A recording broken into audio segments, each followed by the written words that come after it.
good ship Voyager had been on a journey of exploration towards the North Pole. He was homeward bound, but unfortunately, the icy grip of the northern winter closed in, and the Voyager was surrounded by great blocks of solid ice. Her captain and crew were prepared for a weary wait before the thaw set in, and they could continue their journey home. Shortly after noon, Captain Walton and his first mate, Mr. Boyd, were standing on the deck of the Voyager. They looked out across the icy waste.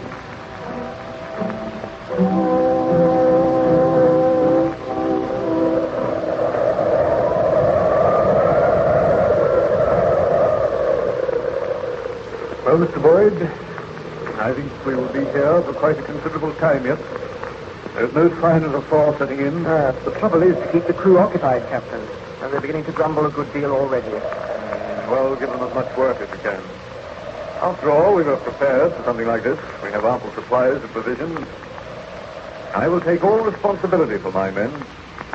And I can promise you that they will all return safely to England. My eyes are deceiving me. How they ails you, Mr. Boyd? Look there. Coming across the ice. A man. Are all the crew accounted for, Mr. Boyd? No one has left the vessel, sir. Let's go to the side of the vessel. Ahoy there! The ship here. No, I must be dreaming. This is another signal of my constant brain. I can assure you this is a ship. Give orders that the strangers to be helped aboard, Mr. Boyd. Aye, aye, sir. What ship is this? Whither are you bound? My men are coming to help you aboard now, sir. Bring him up that rope ladder. Steady there. Stranger appears to speak good English. Yes? I wonder where he came from. I can't understand it. A man wandering about all alone out here. The wind and the snow is howling about. And they're bringing him aboard now, sir. Who is the captain of this vessel? I am, Captain. My name is Walton. And whither is this vessel bound? We have been on a voyage of exploration towards the North Pole. We commenced our journey homeward. The ice closed in on us. We are staying here until the thaw sets in. May I crave your hospitality and shelter? Most certainly, sir. May I ask your name? Victor Baron Frankenstein. I am ill and weak. Careful, he will fall. All right, sir, I have him. I must express my sorrow for the trouble I am causing you, Captain. But I am seeking shelter. Then my quest must go on. I must always go on. I cannot die till I find that evil, that demon, which I unloosed upon the world. You speak strange words, sir. Forgive me. If I can but crave your kindness, some food, and I will... Mr. Boyd, take Baron Frankenstein below to my cabin. See that he is made comfortable there. Give him food and drink. Let the ship's surgeon attend to him. You are giving him your cabin, sir? Why not? You had my orders. Have a hammock slung for me in the cabin. Aye, aye, sir.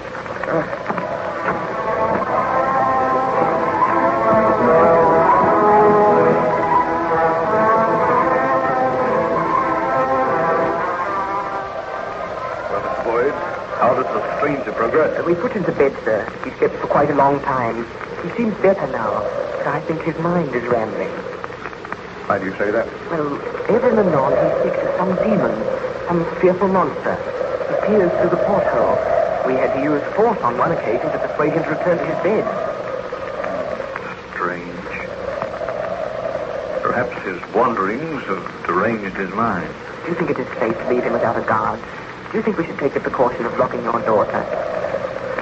He appears to be a gentleman. No doubt he has a strange story to tell.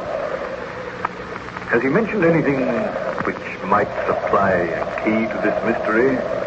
Or why he was wandering about here in these icy wastes? He said that he was searching for an evil spirit, for a destroyer, a taker of human life. Something about the man which makes me afraid, sir. Oh, Boyd, the man can do you no harm. I will go down and speak with him myself. Do you wish me to accompany you, Captain? No. I will go alone. But should he become violent? Oh, the man is weak and ill. How can he become violent? He struggled with us when we dragged him away from the porthole. He said he must be watching. Forever watching. Poor devil. I will try to persuade him to tell me his story. Wait here on deck, Boyd. I will send for you if I need you.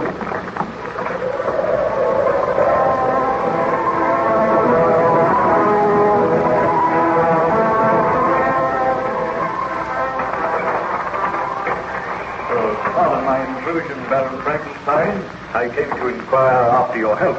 Why was I locked in this cabin? Why are you keeping me a prisoner? I am considering your own safety. Considering my own safety? I tell you, sir, my life means nothing to me. I wish to repair the great wrong which I have done. My friends, my family, they have all been murdered. And I am the murderer. You know not what you say. Look on me, Captain. You are looking on a man who unleashed a horror on this world. A man who was responsible for the murder of his beloved wife, his best friend, for the murder of little children. Are you a fugitive from justice? I am not a fugitive. I have been punished because I tried to usurp the rights of God. Now I seek to repair the wrong which I did. I do not understand you. Bid your sailors keep a close watch. Somewhere in these white wastes, somewhere near here, there is a monster, a creature who delights in taking human life. None of you is safe. Your wanderings and your hardships have caused you to imagine these things. No, I swear it is the truth. Near this vessel, I saw a giant footprint in the snow. It must have been the footstep of the monster which I created. Would you like to tell me something of your story? Captain Welton, I do not know if you will believe my story when I tell it to you. Perhaps you may have proof. Perhaps someday you will look upon this monster. May heaven grant that you do not. If it will help you to tell me about it, Baron Frankenstein, I assure you I will make a ready listener. Be seated, Captain. I have told you that my name is Baron Victor Frankenstein. I was born in Geneva, and my family is one of the most distinguished in that republic. My father had filled several public situations with honor and reputation. He was respected by all who knew him for his integrity. So you can see, sir, that I grew up in the most ideal surroundings. When I was 17, my parents sent me to the University of Ingolstadt, and there I became interested in science. During my attendance at the university, my beloved mother died. I returned home for a brief while, and whilst at home I fell deeply in love with my cousin Elizabeth, and I determined to marry her as soon as my course at the university had been completed. I returned to Ingolstadt and continued with my studies. I read deeply, and gradually a most dreadful thought occurred to me. From my readings and my studies, I realized that it would be possible for man to create man. I became aware of the tremendous power of electricity. I was caught once in a terrific thunderstorm. I observed how the lightning had split an oak tree in half. And the knowledge came to me that just as electricity can destroy life, so can it create. And then and there, my horrible resolve was born. I vowed that I would not rest until I had created a man. This seems incredible, Baron Frankenstein. Oh, it may seem incredible to one who is not acquainted with science, but I studied and experimented, and when I retired from the university, I begged my father to build me a laboratory near our old home. He agreed to do this, and then I took into my confidence an old family servant called Julio. The man was crippled, but he had a keen and agile brain, and he was interested in my experiments. For months we worked, I intended to create a creature who would be both strong, good to look upon, and noble. Are you speaking the truth, Baron Frankenstein? I swear that I speak the truth. Did you succeed with this monstrous project? I swear a holy oath that I succeeded. I created a man. I usurped the rights of God. Did I say I created a man? That is not the truth. I created a monster. A monster? Why, you might well shudder, Captain Walton. I will tell you the story of the creation of this monster. I will tell you why you found me wandering about the White Waste. How did you get here? I chartered a ship. I paid a crew.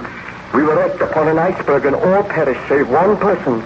I was the miserable person who lived on because I had to live. I cannot die until I have destroyed that which I have created. But if you created this monster in Geneva, what is it doing here out in the White Waste of the North? Oh, I'm tired, my friend. The story is too dreadful and horrible. Let me regain my strength so that I may complete my work. What I have created must be destroyed. Oh, my poor fellow, I assure you that we will give you every care and attention. Still you do not believe me. Back over there. What was that? The monster, it is here, aboard the vessel. That was the most ghastly laugh I have ever heard. Open that door. Let me complete my work now. God, did you hear that? Stand aside. No, we shall not open this door. Mr. Boyd! Mr. Boyd! Come back at once and bring your pistol with you!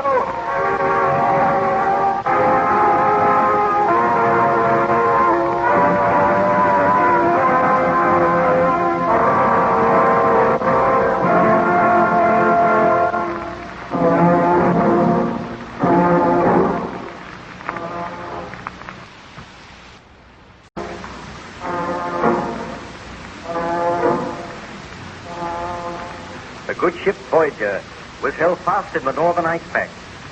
The captain and crew were astonished when a stranger came staggering across the ice and asked for shelter. This stranger was Baron Victor Frankenstein.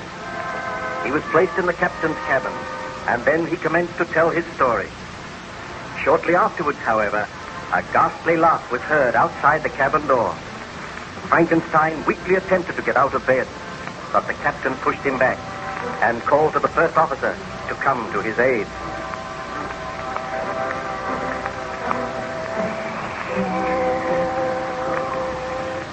Captain Walton, you are condemning your first officer to death. A monster is out there. A blood-crazed, conscienceless beast.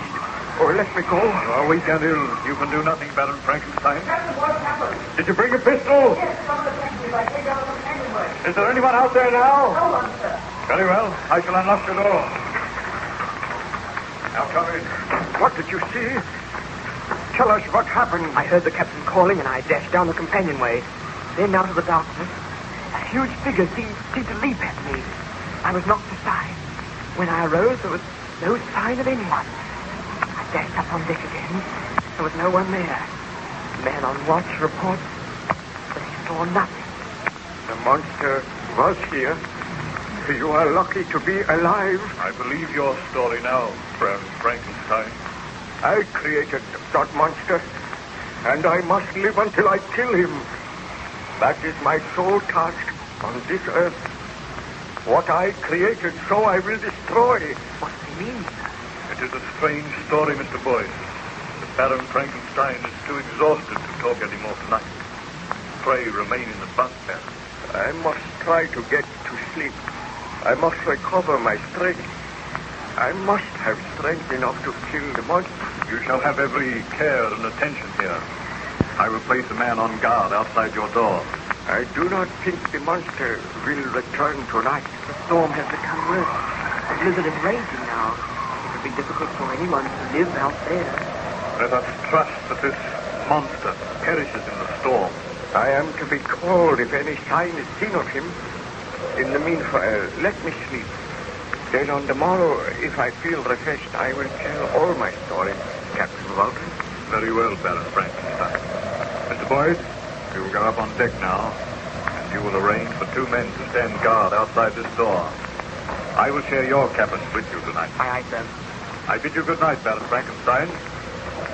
We will meet on the morrow.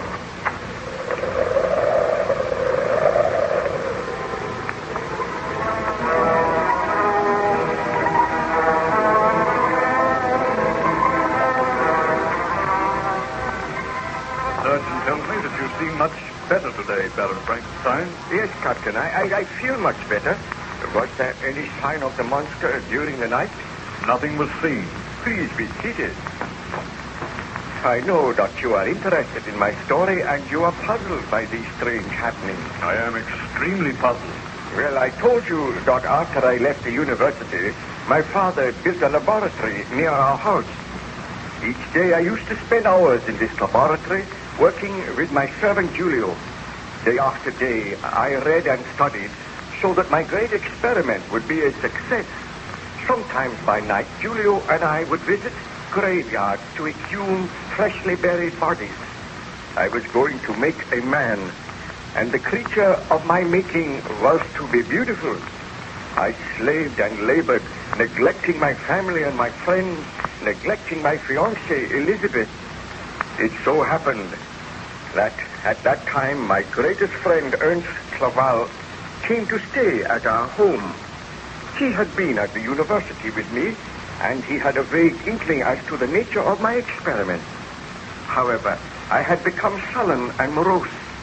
I shunned my friend, and as my experiment neared completion, well, I became possessed by a strange, tense excitement. Imagine me in my laboratory late one afternoon, Captain Walton. I glanced out of the window and saw that the sky was dark and overcast. My servant Julio stood by my side. Now and again he would glance over at the great bench on which lay a huge inanimate figure swathed around with yards of bandages. I walked over to where the figure lay. Julio followed me. Julio, I have news for you.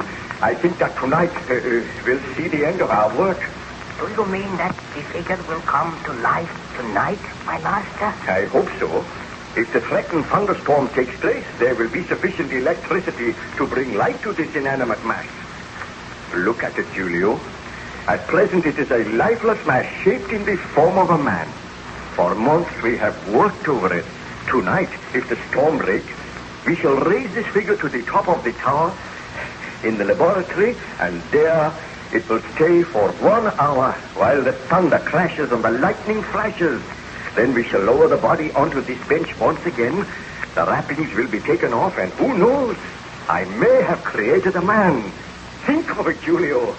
My work will be rewarded. I am afraid, master, we should not do this. Fool, why are you afraid? I am about to make a name for myself. I will be the greatest man in the world because I have created another in my own likeness.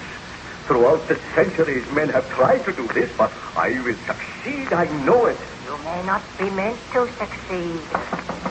Who is there? It is Clever here. May I come in, Victor? Yes. All right, Julio. Unlock the door.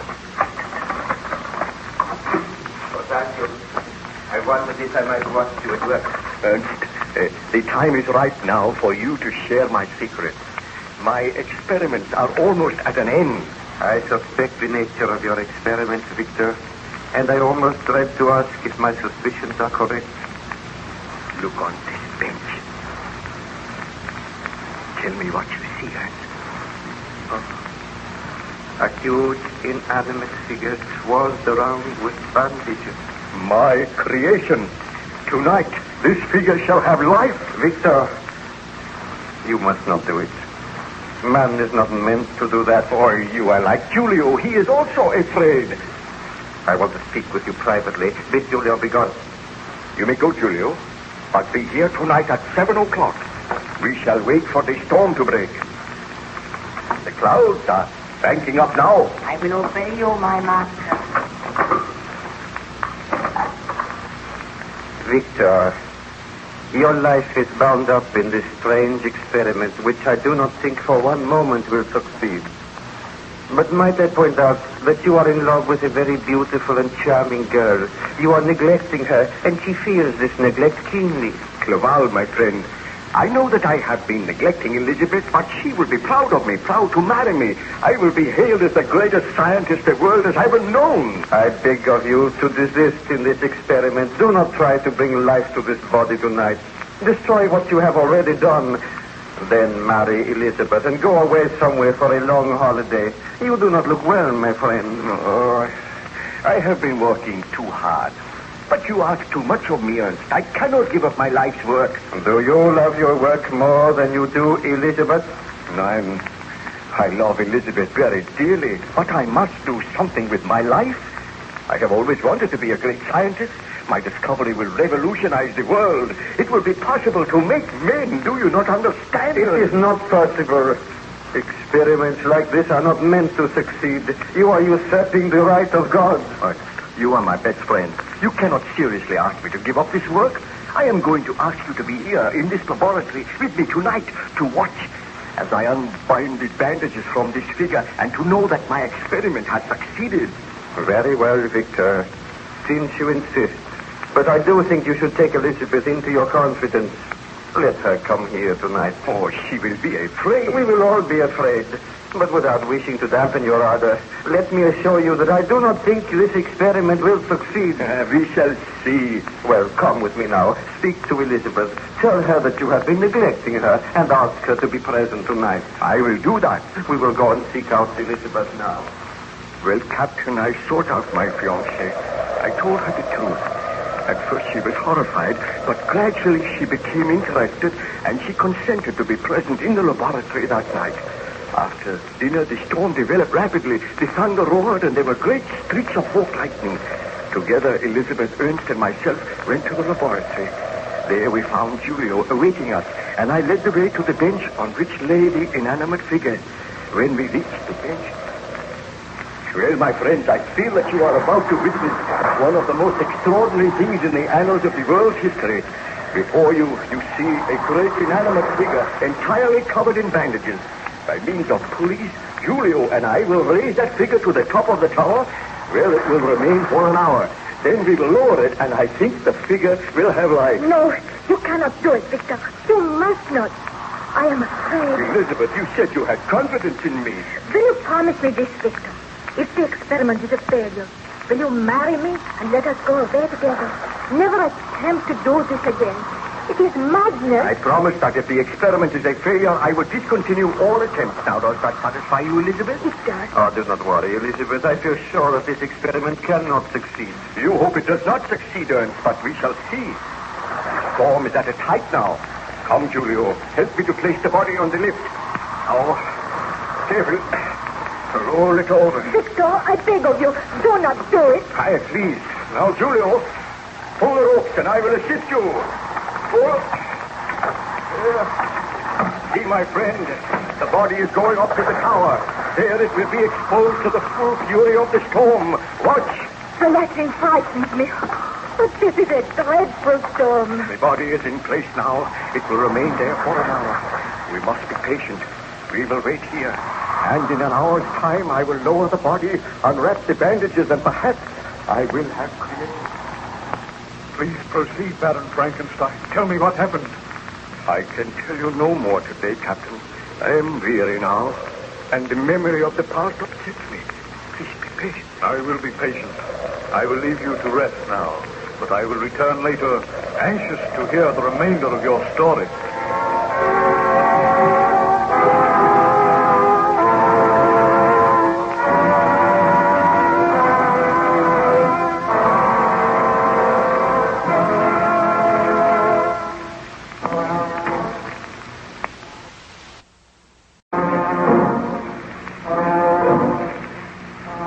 Baron Frankenstein had taken refuge on the ship Voyager, which was icebound somewhere near the North Pole. The Baron was weak and ill, and the captain and his officers did their best to restore him to health. Gradually, he told them his story, and he explained to the captain of the attempts he made to create a man.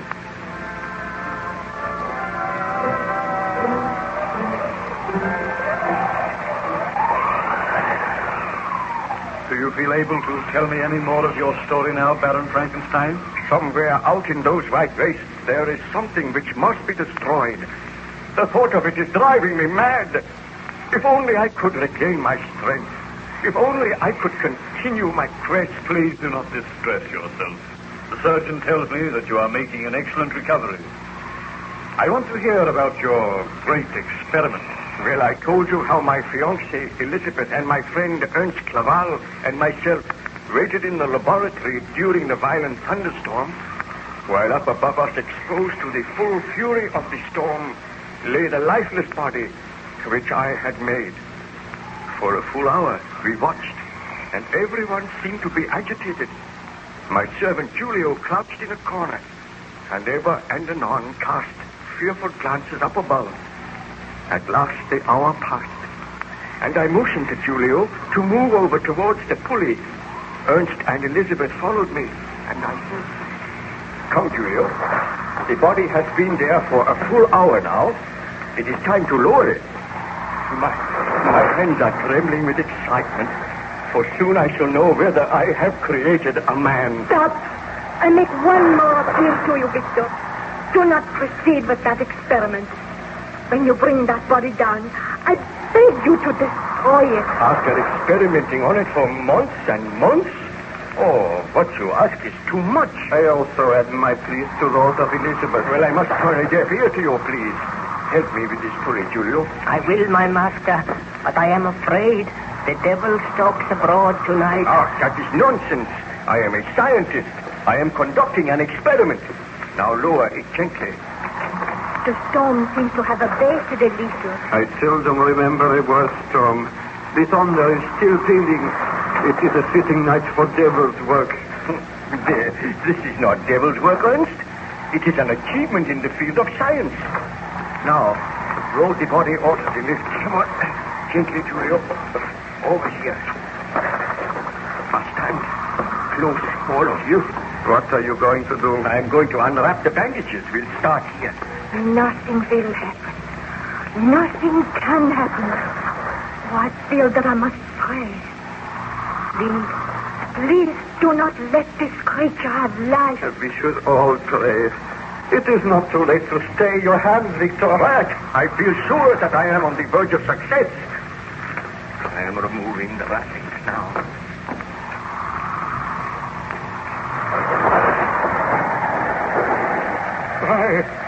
Look! The storm is increasing again. It sounds almost as if the voice of the heavens is protesting. Look, Captain Face. It is horrible. I did not mean the face to be like that. I thought it would be beautiful. The skin is all drawn tight. It is awful. Oh, this is ghastly. There is no sign of life. Wait. I will remove the other bandages. I have never seen such a hideous, bestial face. No creature like that could have life. Elizabeth, what ails you? The eyelids. I swear I saw them flutter. The eyelids did move. No. We must be dreaming.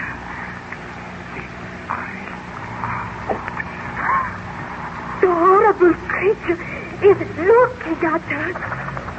No. It has closed its eyes again.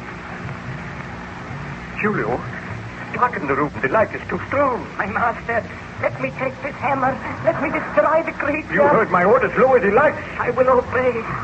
Look. It is raising one arm. It has life. My experiment has succeeded. I have created life. I am the greatest man the world has ever known. No other man has had such power. Victor, this is too horrible. Destroy it now. Destroy it now would be murder. Although this creature is terrible to look upon, it is a man. It has life. It has feelings just as you and I. Can it speak? Not yet. It must learn to speak, just as we had to learn.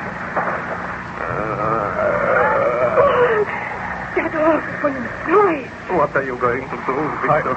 I was prepared for the success of this experiment, so there is a room all in readiness for my creation. Unlock the door of that room, Julio. I am afraid. Let me destroy this creature. Come, Julio. You help me to create this man. It is not a man. It is a monster. It is moving. It is struggling into a sitting position. Have you unlocked the door of the room, Julio? I have, my master. Then help me. We will move the creature into its abode. We will lock it in there. It will be your charge until tomorrow, Julio.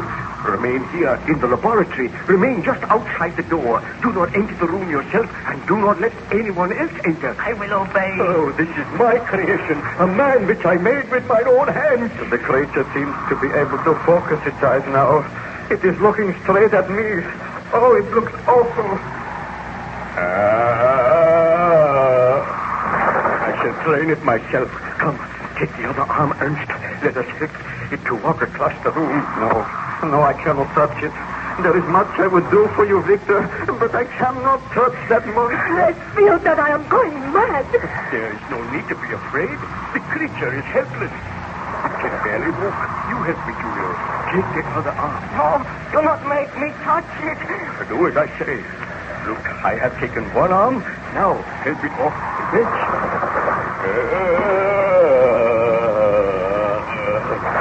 Take it across the room. Carefully. It can barely drag one leg onto the other. I have never seen anything so horrible. I admit I am disappointed in the appearance of my creation. It seems that in gaining life, the skin has become stretched tight, and the features have coarsened.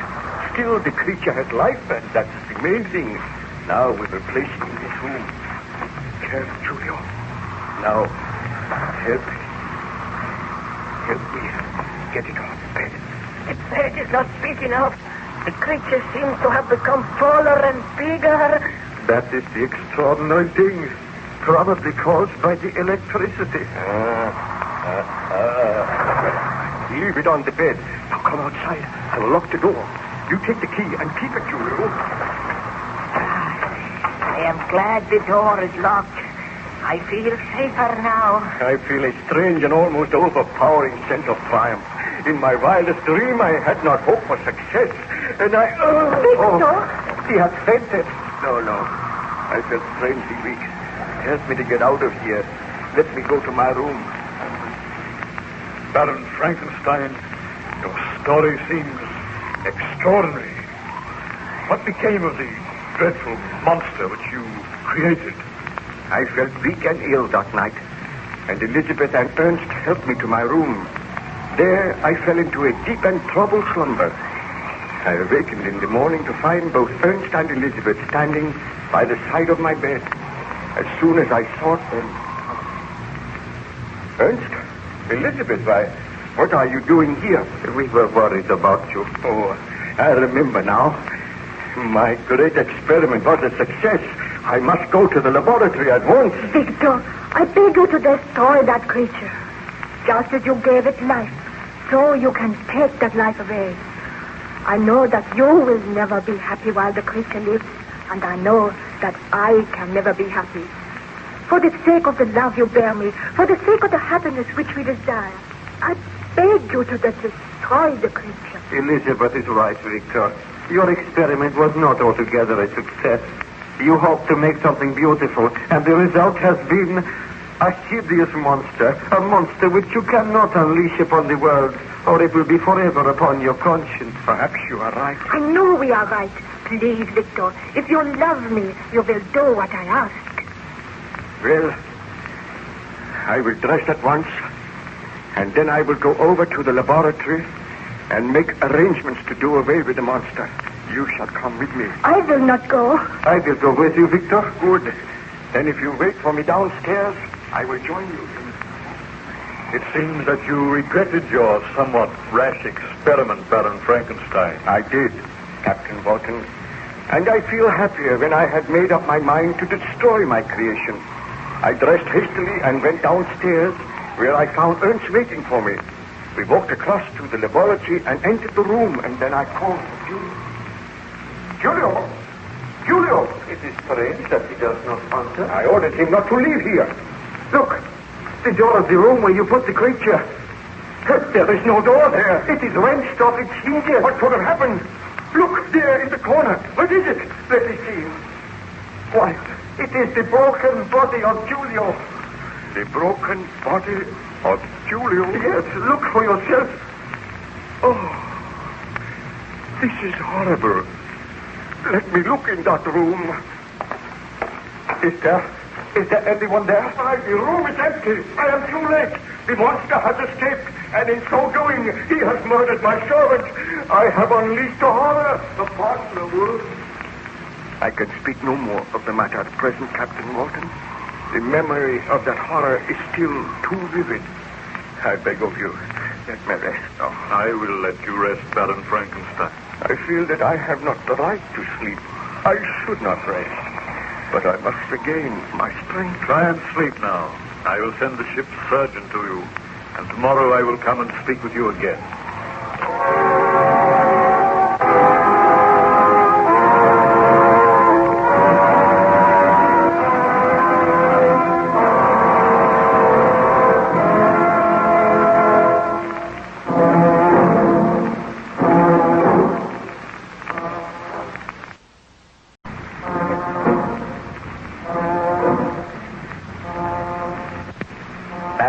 Frankenstein is relating his tragic story to Captain Walton of the good ship Voyager.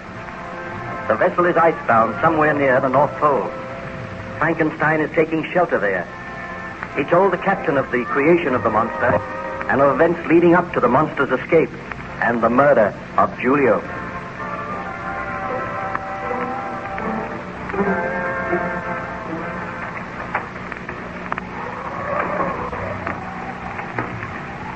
Much better this morning, Baron Frankenstein. I trust you had a good night's sleep. I feel better, thank you, Captain. Tell me, what happened after you discovered the body of your servant Julio? I recall it quite clearly. My friend Ernst Clerval and myself were in the laboratory. We found that the door of the monster's room had been burst open, and there was the broken body of Julio lying upon the floor. We bent over the body, and then Clerval... Do you realize, Victor, that you have unleashed a monster upon the world, a killer? Anybody's life may be in danger. We must make a search immediately. I will organize a search party. All the peasants on the estate can join in the search. I now realize the enormity of my crime. I will aid you, but I do not know what Elizabeth will say when she learns of this. What are the authorities going to say? How am I going to explain the broken body of Julio? You will have to tell the truth to the police. But they will not believe me. They think I am mad. Oh, you were mad to attempt this experiment. I am only sorry that it has succeeded. Elizabeth will be appalled when she hears this news. I will search for the monster, I promise you. But I do not think there is anything further to fear, Ernst. The monster will perish. I wish that this were only a dream, some horrible nightmare, and I could awaken to find it was not true. Poor Julio's body proves the truth of what has happened. I know, but somehow my fear has vanished. I am going to seek my own happiness now. Oh, how can you talk like that when the monster is alive? The monster will be found. If not, he will perish. Let us go with it. Tell me, did the police succeed in finding the monster, Baron Frankenstein? They did not. The search went on for days, and still there was no trace of the monster. But my hopes were high. I felt sure that the creature had wandered away somewhere in the hills, and there perished from cold and starvation. There came a day when I had almost forgotten the monster, and my experiments, they seemed like some dim dream of the past. I sought out Elizabeth, I feel sure that we will have no further fear of the strange creature for which I was responsible. I am asking you now, will you marry me and come away to England? Let us take a long journey together. But Victor, does your conscience allow you to leave here? Are you sure that nothing further will be heard of this horrible creature? Oh, it is some months since the monster disappeared and nothing has been heard of it. It is safe for me to go now, Elizabeth. How long shall we be away? For at least 6 months. Then we shall return here and settle down in my home. Oh, please say that you will marry me as soon as possible, Elizabeth. There is only one request I have to make of you, Victor. What is it? My sister's child, William, needs a home. His mother is very ill. His father is dead. Can he come and live with us? Well, of course. I am very fond of William. We shall adopt him, and he shall be as our own child. Oh, you are very kind, Victor. Oh, I am just a man in love with a beautiful woman. Now, let us go and tell your father. We will be married very soon, and we shall make all arrangements for our journey with you. Well, Baron Frankenstein, I trust you are not too tired to continue with the story? No, I am just marshalling the facts recalling my happy marriage. Those glorious few months in England and then my return home. How long did you remain in England? For 8 months. We had a delightful holiday there, and I returned to my ancestral home, and my wife and I settled down. During our absence, we had left the child William in charge of a nurse, whom we called Justine. She was an old friend of the family. She had known my wife for years. A few days after our return, Justine approached my wife, and I... Master William desires that I shall take him out for a walk. Do you think the weather is clear enough, Baroness? Oh, I think the child could go for a walk. What do you think, Victor? By all means, the sun is shining brightly now, although there are clouds on the horizon. Clouds under the horizon. Thick black clouds. I fear there may be a storm. Oh, just such a storm as one... Please, Victor. We agreed never to talk of that. Well, may I take the child for a walk? Yes. Just a short walk down to the lake, Justine. Tell me, Justine, do you like the child? Do you think that young Master William shows promise? He is rather a David child, with a very strong will of his own. But I am fairly strict with him. Oh, you must not be too strict with him. Remember, we were all young once. I will remember that, Baroness. All right. Take him out now. But do not take him any further down the lake. If there are any signs of an approaching storm, bring William home at once. I will, madame. Tell me, Elizabeth, what do you think of Justine? Oh, I have known her for years, my dear. But you do not seem to like her. She is rather a grim and forbidding woman. Oh, in reality, she has a very kind heart. Come over here, Elizabeth. Look out of the window. What is the matter? Look at those strange black clouds on the far horizon. They fill me with a sense of grim foreboding. Victor! Clouds gathered like dust on the day that I created the monster. Victor, do not think about it. The monster is dead. It is 12 months since he disappeared. But is he dead? The body has never been found. Darling, do you not think we would have heard if the monster had still been alive? I suppose so. Did you hear that? Thunder in the distance. Oh, I hope Justine has the intelligence to bring William home before the storm shows signs of breaking. Why am I seized by this nameless fear? That thunder frightened me. Darling, do not think of the past. Let us talk of something else. We know that your friend Ernst is due tomorrow. I hope he stays with us for some weeks. I will be glad to see Ernst again, but in a way he will remind me of the horrors of the past. Oh, you must do your best to forget. You must try and forget that the monster ever existed. I must tell myself that. I created the monster, and now that monster is dead. I will never see it again. Victor, what can I hear? That dreadful sound. Strange dragging footsteps. The footsteps are approaching this door. Oh, Victor, I am frightened. The footsteps have stopped. Victor, what can it mean? Look, Elizabeth. The door is opening slowly. So slowly. Frankenstein, my master. We meet again. The monster! This cannot be. I told myself that the monster no longer existed. It is many months since we have met, my master. And now all that you desire. I can walk. I can move freely. I can think. And I can speak. Where have you been? Living in the woods these many months. Watching other folks. Learning to speak as they speak. And almost dying from intolerable loneliness. I come to make terms with you, my master. Terms? What mean you by that? Victor, he looks too horrible. That awful face. Those long, shambling legs. Tell me it is not true. Calm yourself, please, Elizabeth. I am an object of hatred and scorn and derision wherever I go. You did this, Frankenstein. You gave me life, but a life which is filled with misery. All men, all women turn from me. Why did you give me life so that I may suffer? If I had a gun, I would put an end to the life which I gave you. I would destroy you. I do not wish to die. I wish to live. I wish to be happy as other men are. Why? What do you ask of me? You made me. You gave life to me. Now make a mate for me. A woman who may share my life with me. What you ask is impossible. It shall be my mission in life to destroy you. Did you not kill my servant? That matters not. We will talk of this again. I have come to make a bargain with you. Give me a companion, someone to share my loneliness. Why should I not know happiness as others know it? Victor, you must not grant his request. Fear not, Elizabeth. I will never grant it. So be it, Frankenstein. You and yours shall suffer for this. What mean you by that? I killed one man, and I can kill others.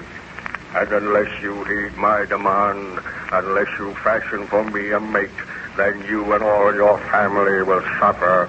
I will kill them just as I killed that man.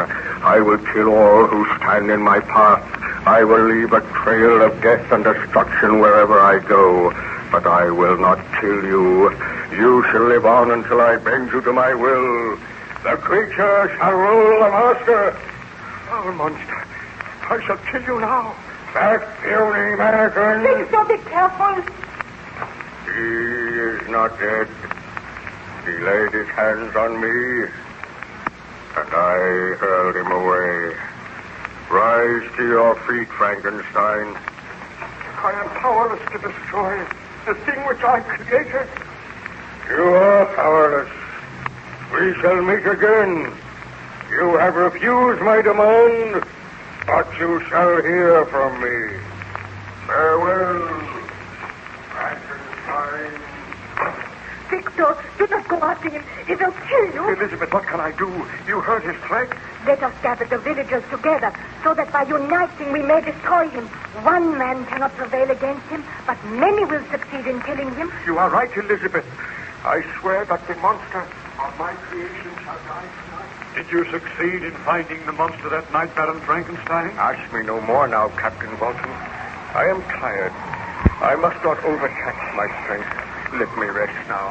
You will rest now, and I will write the notes of your story in my journal. So be it. Come to me tomorrow, and I will tell you of the horrors which befell me.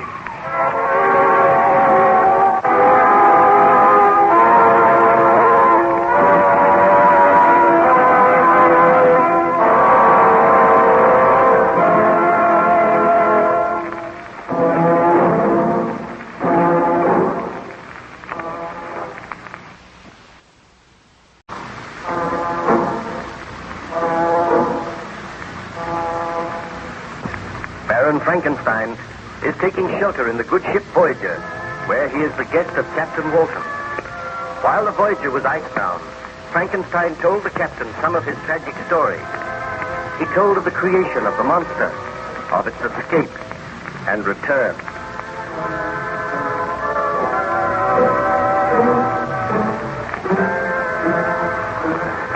I trust that you had a refreshing sleep, Baron Frankenstein. You certainly look much better this morning. Thank you, Captain.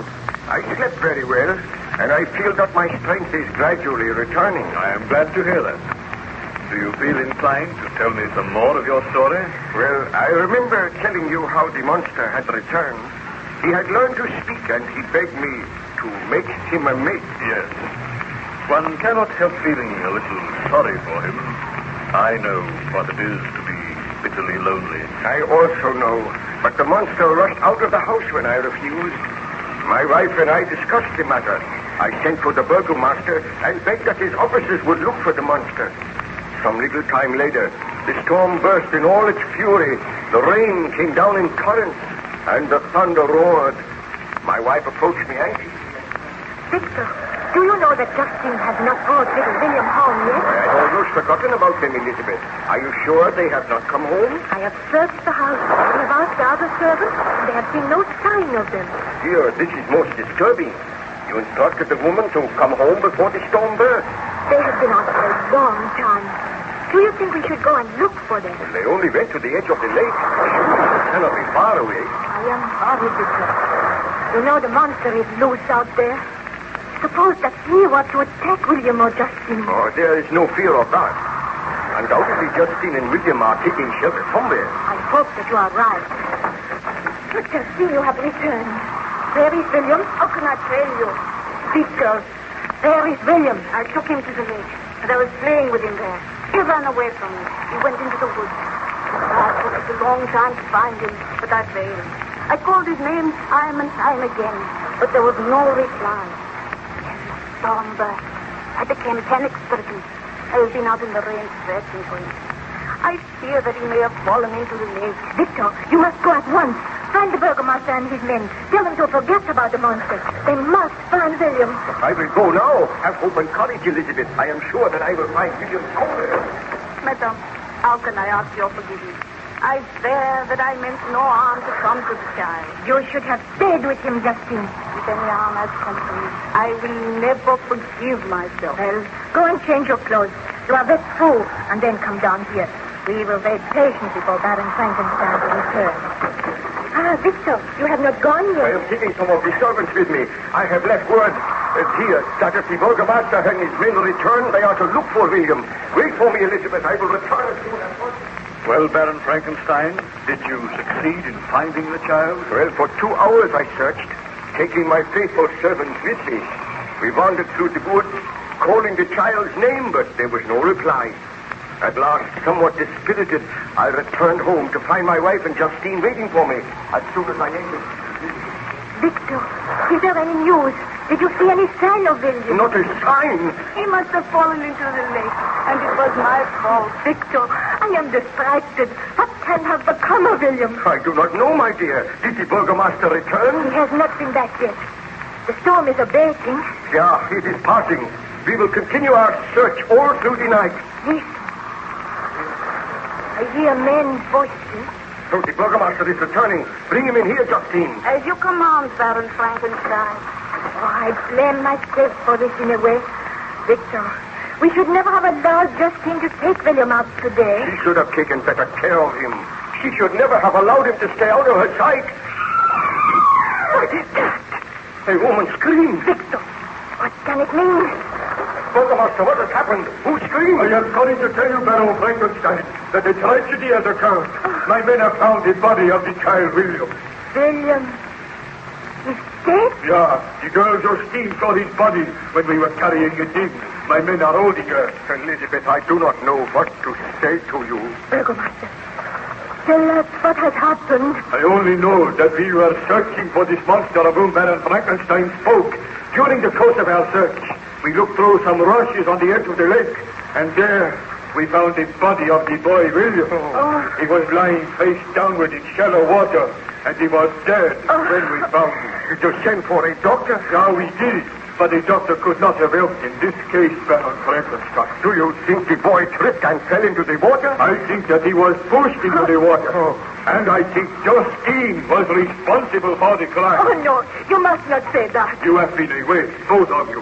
But it is common talk here that Justine disliked the boy. She was always scolding him, and she told people that he was a difficult child.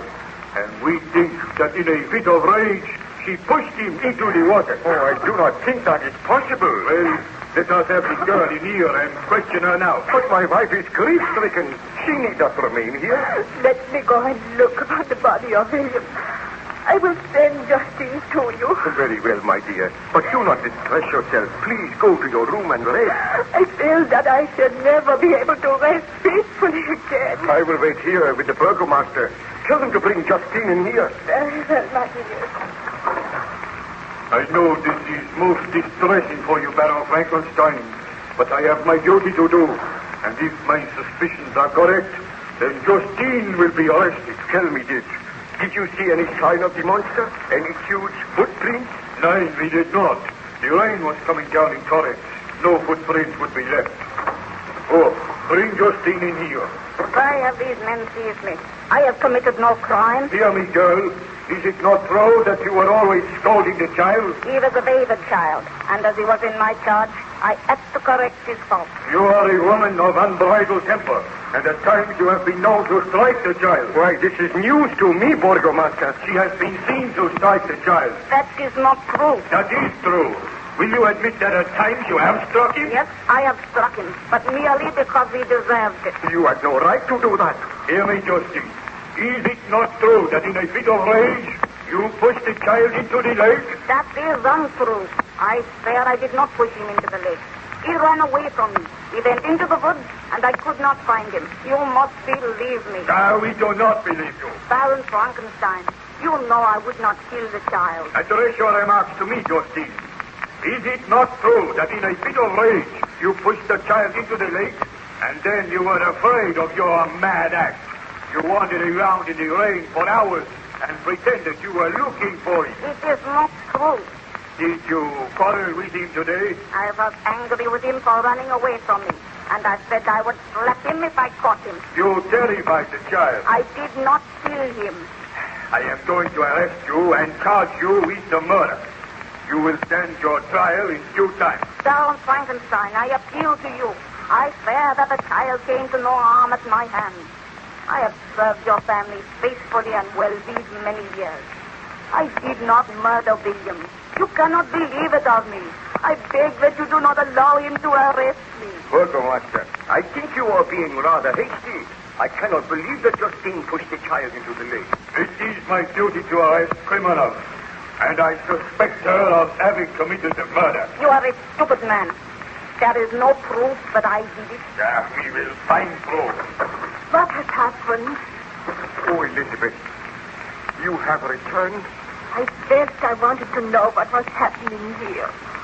And I thought that you should go and look on the body of William. Justine has been arrested. The Burgomaster thinks that she killed William. Baroness, save me. Do not let them arrest me. I did not kill the child. You believe me. You must believe me. Burgomaster, why do you say that Justine killed the child? Who else would have done it? Wait here. I wish to go and look on the body of the child. Do not take Justine away until I speak with you again. Very well. We will wait for you, Baron Frankenstein. I will return in a few minutes.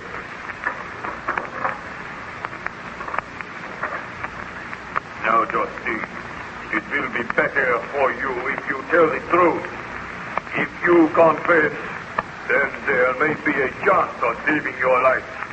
But if you persist in your denial and the court finds you guilty, then you will surely die. But I am not guilty. And I know the Baroness does not believe that I am guilty. Perhaps the Baroness is not aware that at times you struck the child. Is that true, Justine? I had to correct his fault. Never at any time did I strike him hard. Oh, you had no right to strike him. I go to my knees before you, Baroness. I swear I am innocent of this charge. Please help me. Enough of that, Justine. You shall receive a fair trial. But I am convinced that you are guilty. Burgomaster, this girl is not to be taken from the house. What ails you, Baron Frankenstein? She did not murder the child. What? How do you know? Did you not observe the marks upon the child's throat? He was strangled. The marks were the same as those upon the throat of my poor servant Julio. I am in reality the murderer of that child.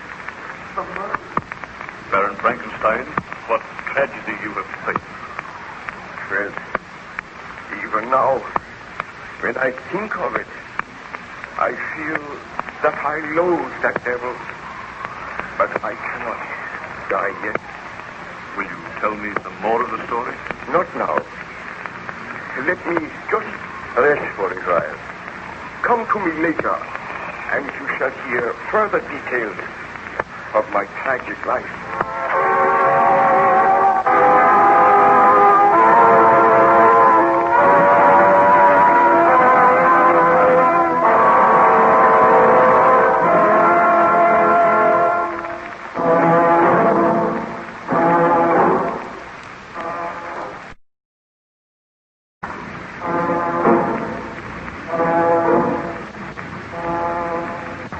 Baron Frankenstein passed away the tedious days on the good ship Voyager by relating his tragic experiences to Captain Walton.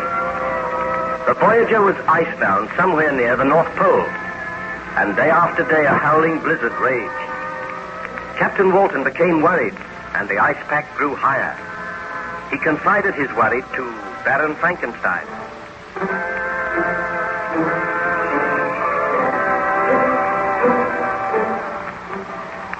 You look rather worried today, Captain Walton. Unfortunately, the weather shows no signs of abating, Baron Frankenstein. Have any of your men seen any trace of the monster?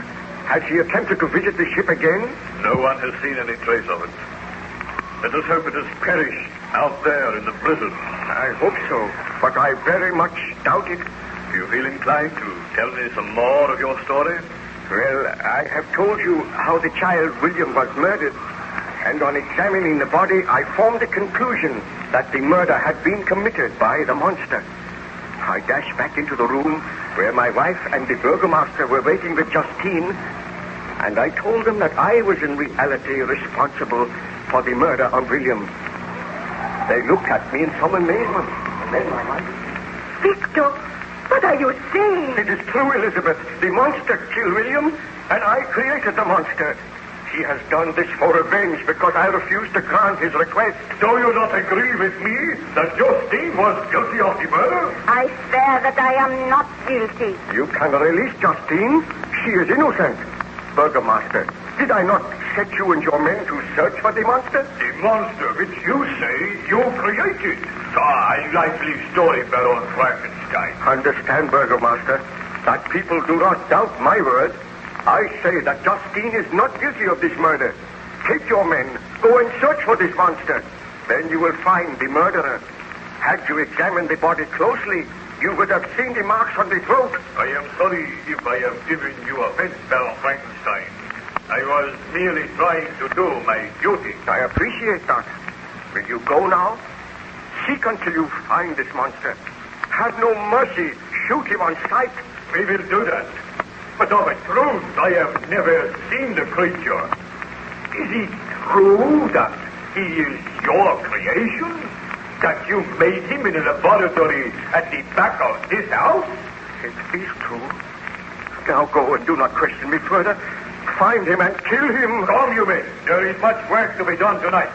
We will take our leave, Baron Frankenstein. Baron Frankenstein, I go to my knees and thank you for saving my life. I thank you for making them release me. All right, Justine. Now go. Yes, I wish to speak to the Baron, and I do not wish to be disturbed. I will go, and believe me, I will sincerely mourn the child. What have you to say to me, Elizabeth? You are a murderer, Victor. You were right when you said you were responsible for William's death. It was through your own obstinacy, your headstrong stubbornness, that the monster was brought into being. Ernst and I pleaded with you. We begged you not to proceed with this experiment.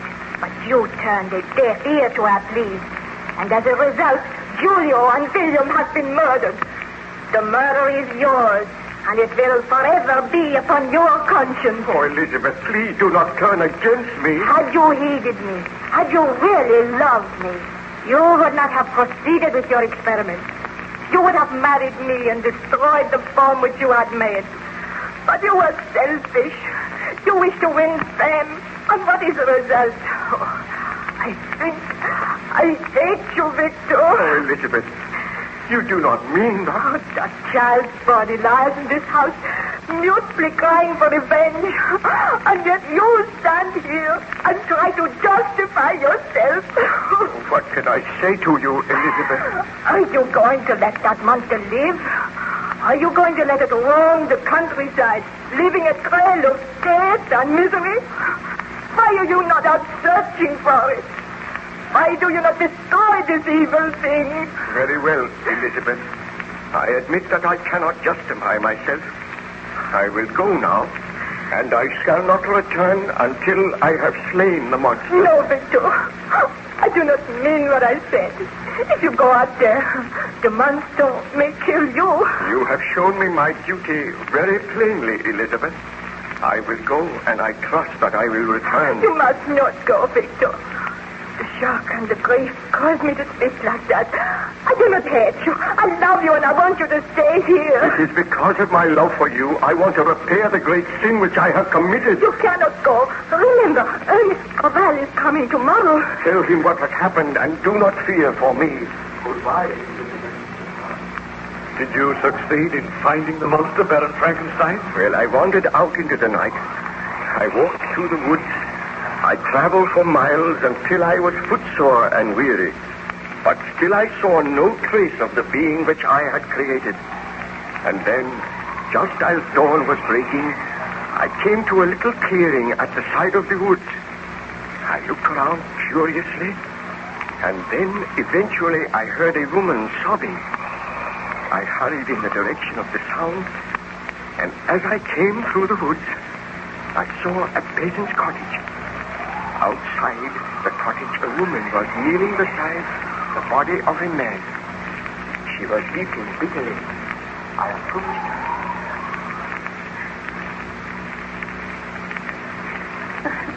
Why? What is the matter? Can I do anything to help you? Who are you? Where have you come from? My name is Baron Frankenstein. What is the matter with this man? Oh, he is dead. He has been murdered. Let me see. Oh, the same marks on the throat. This man was my husband. We lived here happily together for many years. And one day a strange creature came into the woods. He seemed to be half man, half beast, always trying to our windows, following my husband when he went to his work in the woods. Today, my husband took his gun. He shot at the creature, and the bullet struck him, but it had no effect. The creature advanced. He seized my husband by the throat. I was powerless to interfere, and in a few minutes, Gustav was dead.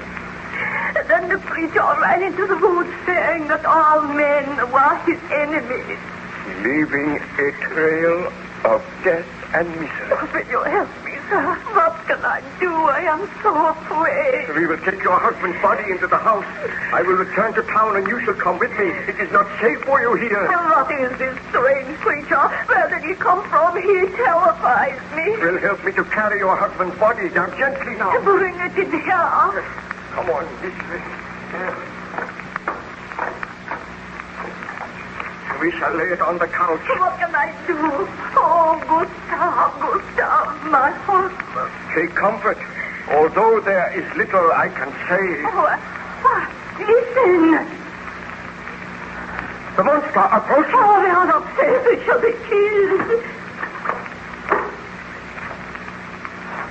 Greetings, Frankenstein. I thought that you would follow me. I have followed you so that I may kill you. This time I have a gun. You cannot kill me. We shall see. I am wounded, Frankenstein, but I will not die. You are the second man who has tried to kill me today. The second man who has wounded me, who has taught me the meaning of physical pain. Let this woman be gone. We have much to say to each other. I will go. This creature is a devil. He cannot die. Poor woman. Why did you kill her husband? Because he was my enemy. All men are my enemies. And I take that gun from you, Frankenstein. You devil! You are so strong. Now we can talk. This woman will not return. She will run to the town for aid. I am the most wretched being on this earth. You are my creator, Frankenstein, and yet you despise and spurn me. You gave me life, a life that is filled with misery and wretchedness. You gave me this hideous form which turns all men against me. Do you expect me to love all men? Why did you kill the child? Why did you kill this poor peasant? Because he strove to kill me. Have I not the right to defend myself? Why do men strive to kill me? Why do they shudder when I appear? Is that not your fault, Frankenstein? Have I not suffered enough? Do you not think I have been punished? Everywhere I go, I seek bliss and happiness. But I am excluded because I am a hideous monster. Misery made me a fiend, but it is in your power to make me happy. Then there will be no further death, no further misery. When first you brought me to life, I was a poor, helpless, miserable wretch. I knew and could distinguish nothing, but I could feel pain, and I spent my days in weeping and misery. I will remember one day when I was oppressed for the cold. I was wandering in the woods. I found a fire which had been left by some beggars. I was overcome with delight at the warmth I experienced. I thrust my hand into the embers. I quickly drew it out again with a cry of pain. Thus did I learn the meaning of physical pain. But I have had greater suffering than that Frankenstein, wandering in loneliness. And yet you could give me happiness. I watched this couple whom you call peasants. They were happy. They loved each other. A love which I could never know. I wished to be friendly with them, but they fled from me, viewed me with hatred and loathing. The man strove to kill me. Then he died. Tell me, foul monster, why did you slay the child William? Because he meant something to you. Because I wanted you to suffer as I have suffered. And I swear this, Frankenstein, if you do not give me a mate, then you shall have no mate. I shall slay your wife. You dare to threaten to kill my wife? I swear that unless you start work very soon, unless you commence to create another creature, then your wife shall die. What happened, Baron Frankenstein? Did you agree to the conditions imposed by the monster? Oh, I can tell you no more today, Captain Walton. The memory of those horrors is still too fresh upon my mind. Return later, and I will continue with my story.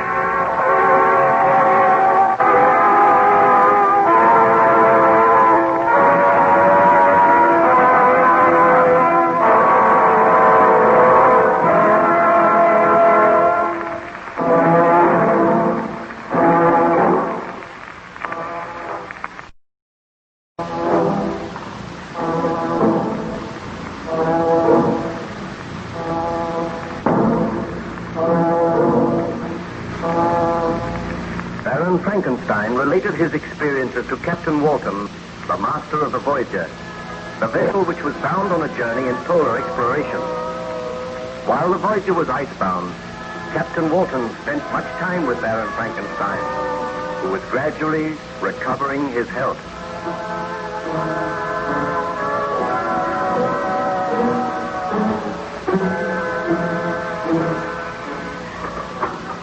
Oh, Baron Frankenstein, I thought perhaps you might care to look at my journal. I have noted your story down very carefully. If you will leave it, I will look through it, Captain. You do not mind if I make some annotation? Oh, not at all. I will be very grateful. I am glad that you have noted my story in your journal, because something tells me that I will never return to civilization. You must not say that.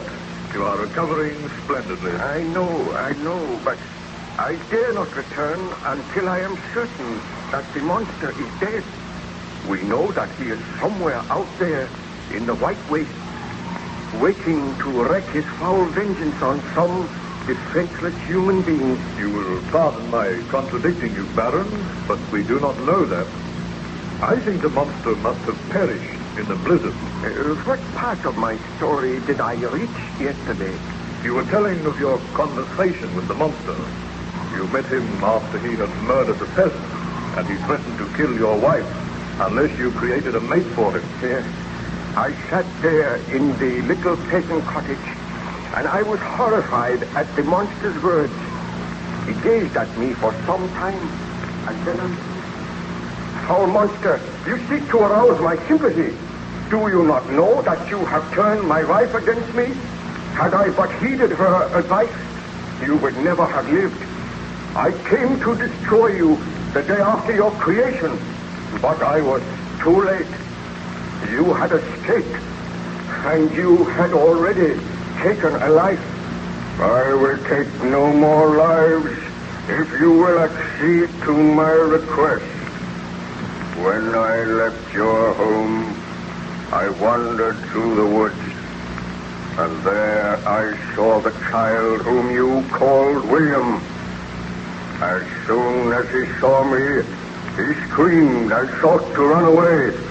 But I seized him by the arm and spoke softly to him, bidding him not to be afraid.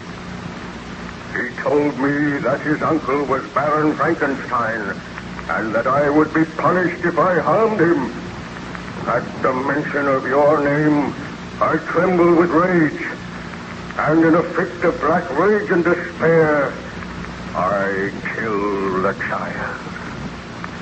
Just as I shall kill all of your family unless you create for me a mate. I cannot bring myself to do such a thing. You are hideous and horrible. Were I to create another like you, I might unleash another horror on the world. My companion must be as deformed and horrible as myself. One from whom everyone will shrink, and who will turn to me for comfort. But I cannot do it. You must do it, or I will work against you so that you shall curse the very day that you were born, so that you will curse those whose hands created me. I do curse them now. I seek to reason with you. You are my creator. Let me feel gratitude towards you. Let me see that I excite the sympathy of some existing being. Do not, I beg of you, deny me my reward. I have tried to paint for you a picture of misery, the horror, and the suffering which I have undergone. All I ask is a mate as hideous and repulsive as myself. Do I see compassion in your eyes? And if I consent, what then? If you consent, neither you nor every other human being shall ever see us again. I will take my mate and go to the vast and frozen wastes of the north. Your body is deformed, and your mind is deformed. I have learned that I cannot control the mind of any creature which I create. If I create a mate for you, she will also have the desire to kill, to inflict misery on others. Oh, I dare not do it. If you refuse, I swear that all you know and love shall die as others have died. I will haunt this earth, the enemy of mankind, who are my enemies. So be it. I must consent to your demand on your solemn oath that you will take your mate into exile so that none will ever see you again. Do you swear to that? I swear by the sun and by the blue sky of heaven and by the fire of the love that burns in my heart that if you grant my prayer, you will never behold me again. Depart to your home and commence your labors. I shall watch your progress with anxiety. And mark this well, when you are ready, when your labors are complete, I shall appear. And if you fail me, you know the penalty. Farewell, Frankenstein. I trust that soon we shall meet again, and that the meeting shall bring happiness. But Baron Frankenstein, surely you did not accede to the monster's request? Well, after he had left the little cottage, I sat and I thought for a long time.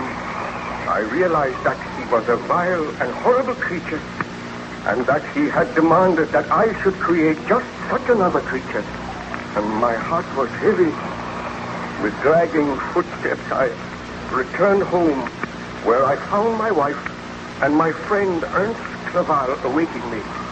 As soon as I entered, Elizabeth greeted me. Oh, Victor, I am so glad you have returned. I drove you away with harsh words last night, but I regretted my words. Tell me, what news? The monster still lives. Victor, my friend, I have heard of your trouble. Elizabeth has told me. Let me offer you all the aid that I can. Together we shall destroy this vile creature. Have no fear. The monster will do no more harm. There will be no other death. How can you know that? Well, I have spoken with him, and there shall be no more death. Rest assured of that, Elizabeth. Oh, I am so glad. But can you trust this monster? I have been greatly punished for my sins. Tell me this, Victor. Did you consent to the monster's request? Surely you did not promise to create a mate for him? Elizabeth, there is so much at stake. So much harm has been done. Victor, you cannot do it. Already there is one vile, bloodthirsty monster roaming the earth. Dare you create another? Oh, give me time to think, please. Oh, Elizabeth, he is upset. Leave him alone with me now, and I will talk with him. Oh, I am thoughtless. Poor Victor has been out all night. He needs refreshment. I will see that a meal is prepared for you, Victor. Oh, I thank you, Elizabeth. Remain here with Ernst, and we shall talk of the matter later. Victor, my poor friend, my heart is heavy for you. What can I do to help you? Oh, help me, Ernst. I must grant the monster's demand. I tried to kill him. My shot wounded him, but he did not die. And before I could fire again, he took the gun from me. Did you promise to create a mate for him? I did, but my work shall not be done here. I will travel to some lonely island, and there I will have to study again for many months. And there I will create a mate for the monster, which I created. You must not do it, Victor. I must do it. Oh, having created one such hideous monstrosity is a sin for which you have paid heavily. Do not create another. If I do not, your life is in danger. Elizabeth's life is in danger. I must do as the monster says. So be it. I shall accompany you, and I will help you with your work. Oh, you are kind, my friend. A friend of mine has a cottage on a little island in the Orkneys. I know that he will lend us this cottage, and you will be able to conduct your work there. But I am against it, Victor. I do not think you should do it. I must do it. I feel sure that if I grant his request, there will be no further trouble. But how can you be sure? You cannot control the minds of the creatures which you create. So, we shall tell Elizabeth you are taking me away from my health, that I am going for a sea trip for several months. Then I will be able to return here to find happiness when my work is done. It seems the only way. The servants are preparing a meal for you, Victor. Oh, thank you, Elizabeth. I have just been talking matters over with Ernst, and he thinks that I should go away with him for a sea trip. My health has been undermined by all this dreadful worry. And you are going away without me? No, but you will be safe here. I know that the monster will not harm you. I feel that I must go away without you this time, Elizabeth. Where are you going? We have not decided yet. But will you not trust him to my care, Elizabeth? I will, Ernst. But I want to ask you one question, Victor. Do you intend to grant the monster's demand? My dear, I am going away from here so that I will not grant the monster's demand. My laboratory and all my instruments are here. I am leaving them. I am striving to forget about the monster. You need have no fear. I know that the monster will do no further harm. What did you say to him? Well, I do not like to think of it. But I spoke with him, and he swears that he will not commit another murder. Is he not to be punished for the murders he has already committed? Oh, there is nothing we can do at present, my dear. If the burgomaster's men find the monster, they will kill him. Believe me, Elizabeth, Victor is acting for the best. Be content to leave him in my charge. I must be content. You have nothing to fear, Elizabeth. Now wait here until I return. I will recover my health. I will forget the miseries of the past. When I come back here, I swear that you and I shall never be parted again, and nothing shall ever happen to Ma. Did you eventually go to that island in the Orkneys, Baron Frankenstein? I went to the island in the Orkneys.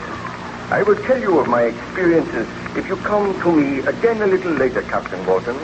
I wish to look through your journal now, and I may make several corrections. Very well, Baron Frankenstein. I will leave you alone now, but I will return later.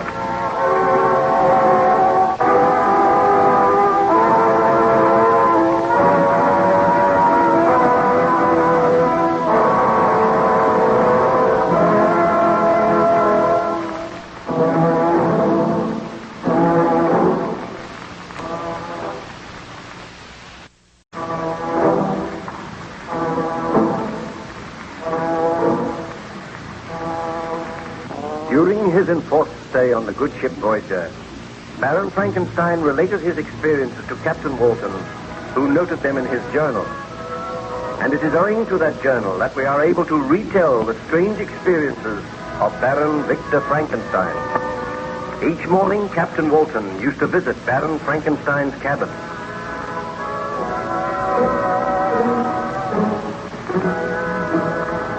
Good morning to you, Captain Walton. Good morning, Baron Frankenstein. Did you look over the notes which I have made in my journal? I did. They form a very graphic and remarkable story. It is extraordinary to think I am reading my own story, and that story is not yet ended. Somewhere outside, the foul monster of my creation still wanders at large, waiting to wreak his evil vengeance on all who stand in his path. Did you create a mate for that monster? You may remember you were telling me that you and your friend Ernst Clerval had arranged to journey to a lonely island in the Orkneys, there to attempt to create a female monster. That is true, and I lied to my wife. I told her that I was going to take a short trip for my health. Eventually, I reached the island in the Orkneys, and there Ernst Clerval and I took up our residence in a large, comfortable cottage. I used one big room at the back to conduct my experiments. I studied night and day. I worked for months, and at last I molded a form which I hoped would someday have life and would be the mate of the monster which I had created. One night, I sat working over this form while Ernst sat by my side. He watched me at work and said, Victor, I do not know whether you are doing the right thing. I do not feel that you should create another monster. I have doubts myself, my friend. As my work nears completion, I am afraid. I think that I will unleash another killer, another frightful monster to bring havoc and misery into the lives of many people, and yet I must go on. You do not know that the original monster you created still lives. He may have died by now, and if you continue with this work, you may have to destroy it. Sometimes I feel that the monster which I created will destroy me. Oh, you should not think of those things. Have you heard from Elizabeth lately? I received a letter from her yesterday. She begged me to return home and wonders why I am delaying so long. She must never know what I am doing. She will never forgive me. She will never learn. Come to bed now, Victor. You have worked long enough. You look tired and ill. I am tired and ill, but I cannot leave my work at present. You go to bed and leave me here. The truth to tell, I am tired of this cold, windy, unpleasant island. Will we be here much longer? Not very much longer. If I work through the night, it will merely be a matter of waiting for a thunderstorm. That might come tomorrow, and then my work will be complete. Then this lifeless body will have the divine spark, and I will have sinned again. Oh, think of it, Ernst. I should not do it. I know I should not do it. Courage, my friend. It is not too late to destroy the body. Go, leave me. I must think. And I must work on and on, working for the monster which I created. You will be all right here? Of course. Why not? Oh, very well, my friend. I will bid you good night. A moment. Oh, what was that? Oh, the casement window flew open. The force of the wind must have blown it open. Strange. It has never done that before. I shall close it before I go. That is better. Good night, Ernst. I will see you in the morning. Good night, Victor. Do not stay up too long. Alone with the devil's work that I have made my own. My thoughts drive me to a frenzy. If only I had never attempted to create the monster. If only I did not have to slave now at the orders of my own creation. What's that? I said that I would be watching over you, Frankenstein. The monster. I have watched you these many days. I've traced you to this lonely island, and I am happy knowing that now you are obeying my orders, knowing that soon I am to have a companion, a mate in my own likeness. Oh, why do you haunt me? Why have you followed me here? Are you not my creator? Have I not the right to follow you and watch you at your work? Anger me not, Frankenstein. I am living for the day when that lifeless form that lies before me shall have life. then there will be one creature on this earth which will not regard me with shuddering hatred and loathing. You look more hideous than ever. And when I think that I created you, I am filled with horror and remorse. I cannot make another in your likeness. Begone, foul fiend! Have a care, Frankenstein. You remember the threat I made to you? Unless you complete your work, unless you make me a companion, all those whom you love shall die at my hands. Standing there, framed in the window, you look more loathsome than anything I have ever seen. Those hands which I made have killed defenseless people. And they shall kill other defenseless people if you do not obey my orders. Tell me this. Have you slain anyone since last we spoke? I slew but one man. He laughed and jeered at me, hurled stones at me, turned the villagers against me. Then I seized his throat and choked the life from his body. You devil, you promised you would slay no more men. Have you the right to command me? Am I not your creator? Did you not swear to me that if I carried out your orders, there would be no further murders? Sometimes the desire comes upon me to kill. I cannot resist that desire, but proceed with your work, Frankenstein. I like to watch you. Go from here. I will not proceed with my work while you are here. Go, you loathsome visage. Oh, you fill me with horror and hatred. Very well, my master. I will go. But I will not be far away, and I hope that soon your work will be complete. I bid you farewell. We shall meet again. Did the monster trouble you again that night, Baron Frankenstein? I did not see the monster again that night, but I sat in thought for many hours, realizing that my ghastly work was a great sin. Remembering the face of the monster as I had last seen it, wrinkled with ghastly malice and treachery, I was sitting there when dawn broke. My friend Clerval came in and found me. As soon as he saw me, he said, "Victor, have you been here all night?" "I haven't." "Is your work complete?" "It is not complete, but I received a visit from the monster last night, and I know now that I cannot complete this work. I dare not make another fiend. I have not the right to do it." "What did the monster say? Did he threaten you?" "Yes. Do you not understand, Ernst, that if I create this female, there is no knowing that she will accept the monster as her mate? She might turn with disgust from him when she sees him amongst other men. She will also know and realize that he is hideous and deformed, and she may have the same murderous purposes. I dare not do it. I must not do it." "My poor friend, how can I advise you?" "Give me that iron bar. I feel that madness is upon me. I swear that I shall never complete this work. Give me that iron bar, Ernst." "Here it is. What will you do with it?" "You will see. I will destroy all traces of my work. Look, I smashed this lifeless form to atoms. Never will I resume these labors. As I smash this form, so do I defy the monster. I will find him. I will no longer fear his threats. I will destroy him just as I am destroying this work of mine. Look on me, Ernst." "Victor, you are close to madness." "Yes, close to madness. See now what I have done. The monster shall never have a mate." "Perhaps you are wise." "I know that I am wise, but I know that my first creation still lives, and when he learns of this, he will vow hatred and revenge." The monster! Oh, he approaches the window now. I still have the iron bar. I shall destroy him as I destroyed the form that was to be his mate. Oh, the loathsome creature stands outside the window. Look at him. Yes, look on me, Frankenstein. Look on your creation, and look on the work you have destroyed. And I am glad that I destroyed it. Do you dare to break your promise? I left Switzerland after you. I crept along the shores of the Rhine.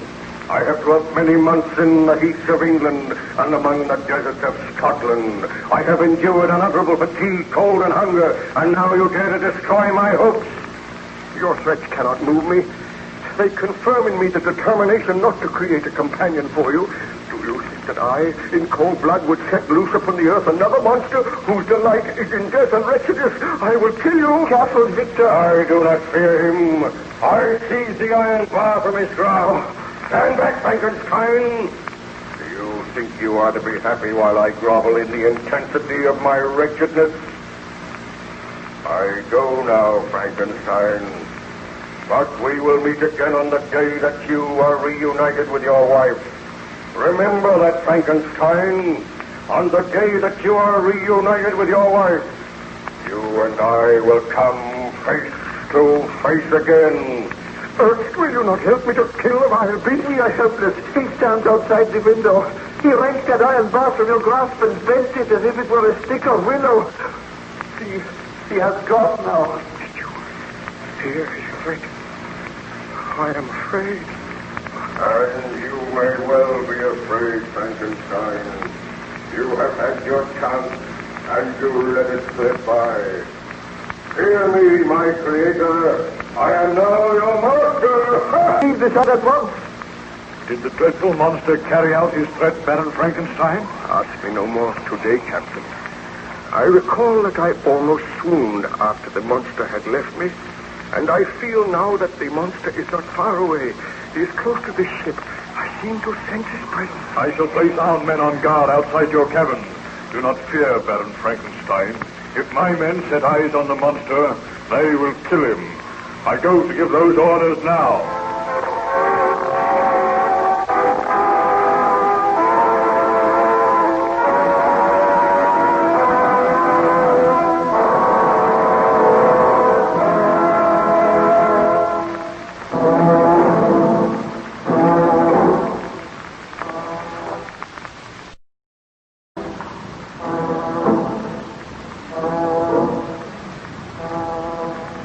Aboard the good ship Voyager, Baron Frankenstein is confined to his cabin, recovering from the effects of hardship and exposure.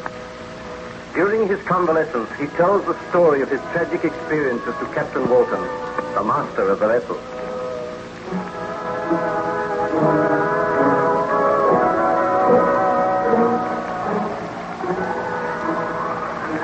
Well, the weather seems to be improving a little, Baron Frankenstein. For a wonder, it's not snowing. Perhaps the thaw is going to set in soon. Then you will have to take your vessel back to England, and you will leave me here. We shall certainly not leave you here. Oh, but you must. I cannot return to civilization until I am sure that the monster of my creation is dead. Let me plead with you, Baron Frankenstein. You were in the last stages of exhaustion when you came aboard this vessel. We have nursed you back to health and strength. Come back to England with us. Forget about the monster. I feel sure that he has perished out there in the blizzard. Oh, if only I could feel sure. Tell me some more of your story. What happened after you had destroyed the companion you were making for the monster? Did I not tell you that the monster returned and threatened me? He swore that he would see me again on the day that I returned to my wife. Yes, I remember that. And did you leave the island then? I arranged with my friend Ernst Claval that we should leave the island a few days later. And when the supply vessel called, some men were sent ashore to carry our effects to the ship. This vessel was under the command of a dour Scottish captain called MacDougall. He came ashore and spoke with Ernst Claval and myself. We can put you ashore at Southampton. That is as far as we're going this trip. Oh, that will do nicely. Are you agreeable to that, Claval? Oh, we must be agreeable. No other boat will call here for a month. Well, we must go on this one. Tell me, Captain MacDougall, is your vessel watched closely? What do you mean by that, Baron Frankenstein? Has anyone else tried to get aboard the vessel? But certainly not. The vessel is moored about 100 yards from the shore, and only one boat came ashore. No one will get into that boat but you two passengers. Oh, I am glad to hear that. I did not know that there was anyone else on the island. There is one other person on the island, but he must not leave here. Who is he? That matters not. But he is an enemy of mine. Is everything ready, Ernst? Oh, my briefcase has been left in the cottage.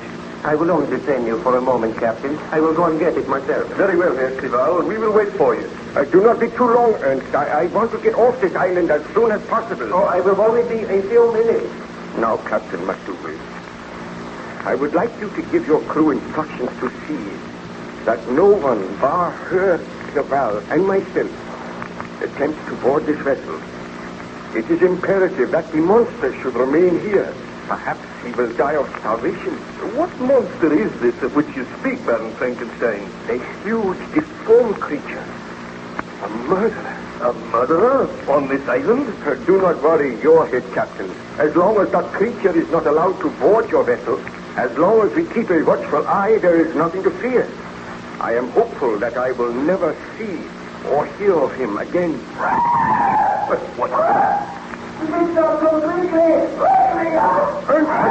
What does it mean? Call some of your men. Come quickly. Follow me. Tell me more, Baron Frankenstein. Had Ernst Cleval really been attacked? Together with Captain McDougal, we hurried to the cottage. I flung open the door and dashed in, and then a dreadful sight met my eyes. On the floor in the far corner lay the huddled body of Ernst Cleval. I dashed over to him and said, "This is the monster's work. Oh, Ernst, my friend, I should have known. I should have known." Let me see the man. Look at him, Captain McDougal. He is dead. And look on those cruel bruises, those marks on his throat. This is the monster's work. He has carried out his promise. Those that I love are to be slain. This is my punishment. But who is this frightful creature? Let me order my men to search for him. The island is small. We must find him. Yes, we must find him. Arm your men with firearms. Tell them to shoot on sight. But what does the creature look like? A cruel, evil monster.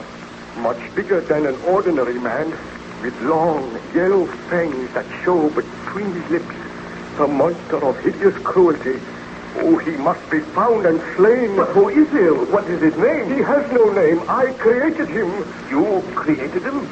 You created this monster, Baron Frankenstein? It is the truth. Go, man.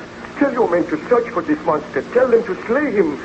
Leave me here with my friend Ernst. Will you be safe here? I will be safe, although I pray for death. Go, Captain. I beg that you strive to find the monster and slay him. I will gather my men at once. We'll search the island thoroughly. You had better return to the vessel as soon as possible, Baron Frankenstein. I will see you there. Oh, Ernst, my friend, the truest friend that man ever had. Had I but heeded your advice, you would have been alive today. But I sinned.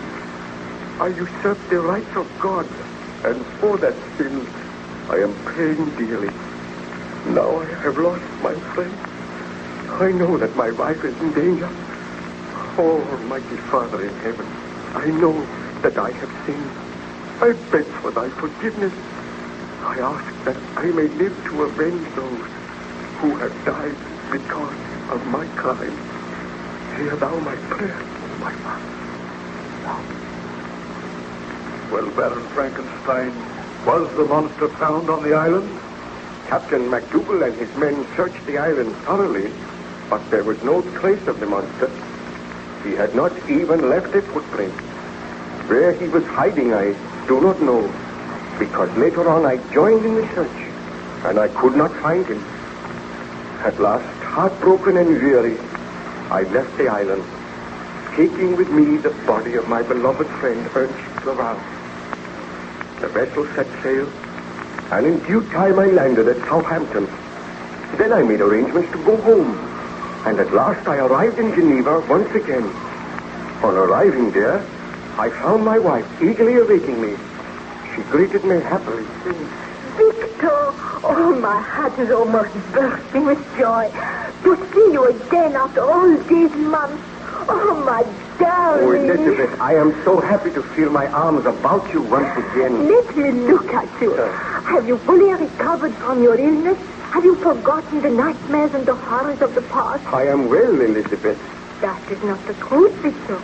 You look drawn and very pale. I have had a long and tiring voyage, but I will be better soon. But what ails you? And where is Ernst? Did he not come with you? Ernst, is not returning. Not returning? I left him in England. He sent you his love. That is strange. I thought he would come back with you. Oh, do not question me now, Elizabeth. I am tired. But tell me of yourself. Have you been happy here? Oh, how could I be happy while you were away from me? But I looked forward to the day when you would return. Have you seen anything of the monster? Not a sign. I am living in hopes that he has perished, that we will never hear from him again. Have there been any reports that he has been around here in the last few days? Why should you think that? Have you seen anything of him during your travels? I saw him once. He followed you? Oh, do not be worried, Elizabeth. I had so hoped that the horrible creature was dead. Why are you looking so worried, Victor? What has happened? Well, you must be guided by me, Elizabeth. I beg that you will not leave the house unaccompanied. Stay by my side always. And whatever you do, wherever you go, if you do leave my side, carry this pistol with you. A pistol? But Victor, what is it that you fear? What is it that I fear? Don't you know? I fear that the monster may return. I know that he is not dead. You know that he is not dead? I told you that I had seen him. But why should you think that he will attack me? Oh, please do not question me now, Elizabeth. But do as I say. Promise that you will not be alone for any length of time. And if you hear anything which frightens you, promise on your word of honor that you will call for help at once. But do you think that will be necessary? Oh, it is necessary. And please always carry that pistol with you. Do not hesitate to use it if necessary. This is most alarming. I wish you would be frank with me, Victor. Tell me why you think the monster will attack me. He is a blood-crazed, inhuman creature. We must be on our guard. We must try to kill him before he does any further damage. Any further damage? Has he committed another murder since you left here? Oh, can we not talk of something else, Elizabeth? I am so worried, so terribly worried. The mere mention of the monster upsets me. And I thought that this holiday would help you to recover, and you would come back well and strong. But you seem worse than ever. I have never seen you show such fear. Well, I cannot help it. Oh, but be of good heart, Elizabeth. While I am here, I shall protect you. And if the monster comes, I swear he shall die. Why should you think the monster will come? Well, he threatened to come on the day that you and I were reunited. But I hope that he is on that lonely island in the Orkneys. I do not think he can be here. Victor, did you hear that? Yes, I heard it. The monster's laugh. He has returned. Oh, Elizabeth, I am afraid. Proceed, Baron Frankenstein. Did you see anything of the monster that day? Oh, I'm afraid I cannot tell you any more now, Captain. The telling of this story has tired me. Please, go and leave me in peace. Very well. I will note what you have told me in the journal, and I will return to you when you feel more rest.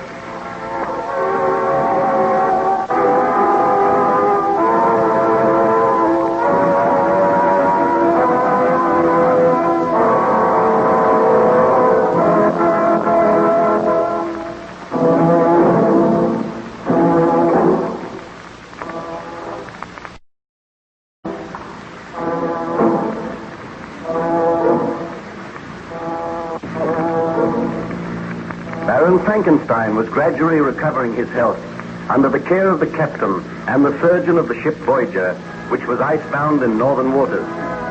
Each day, Baron Frankenstein told Captain Walton some of his story, and the captain duly noted these facts in his journal.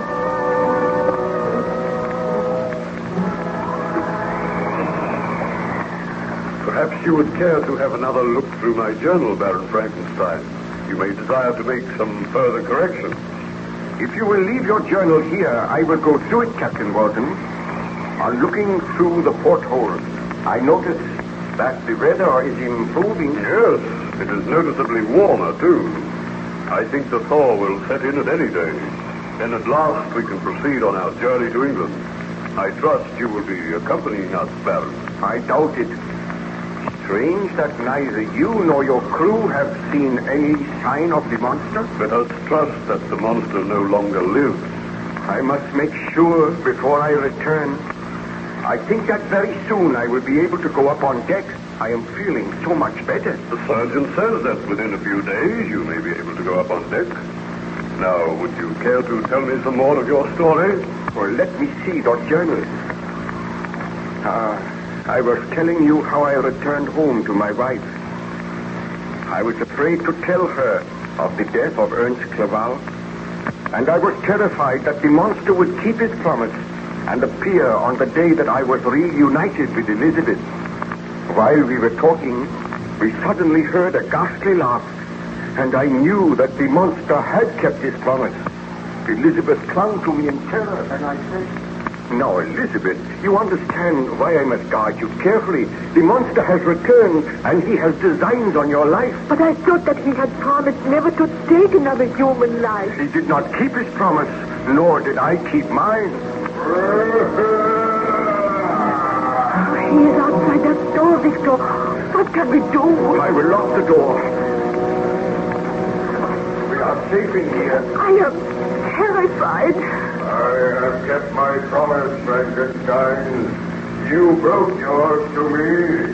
It seems that my creator can make a promise and break it. But I do not break promises. Have you sincerely mourned the death of your friend Ernst Clerval? Ernst Clerval? Is he dead? I will explain later, Elizabeth. I am going now, Frankenstein. But I will not be very far away. Not very far away. Victor, what can we do? I will arrange for a bodyguard to come to the house. We will make plans to slay that foul monster. Tell me about Ernst Clerval. Well, I was trying to keep the news from you. Ernst has been killed, murdered by the monster. Oh, Elizabeth, are we to spend the rest of our days in fear and terror? Am I never to cease to suffer because of the crime which I committed? I will carry this pistol, Victor, and we will take every precaution to try and protect ourselves. Oh, the monster will not kill me. He desires me to live on and suffer. Oh, but I am afraid for you. Tomorrow, you shall leave here. You will go to England. Think not that the monster would follow me, or I am safer with you, Victor. We must not be parted again. Oh, it is my fault that we are suffering all this misery. We have each other. We must do all in our power to rid the world of this foul creature. I will send a message to the burgomaster at once. I will ask him to send his best man here to act as a bodyguard, and together we shall plan to bring about the downfall of the monster. You must send one of the servants with a message at once. Oh, Elizabeth, until that monster dies, we are to spend our days in terror and abject misery. Let us pray that we shall escape with our lives. Well, Baron Frankenstein, did the burgomaster send someone to protect you from the monster? A man called Fabian was sent to the house. He took up his quarters there, and he acted as our bodyguard. But I assure you, Captain Walton, that my wife and I experienced misery, terror, and suspense such as is known to few mortal beings. Every footstep, every sound caused us to start. We were prisoners in our own home. Still there was no sign of the monster. There came a day when I sent for the man Fabian.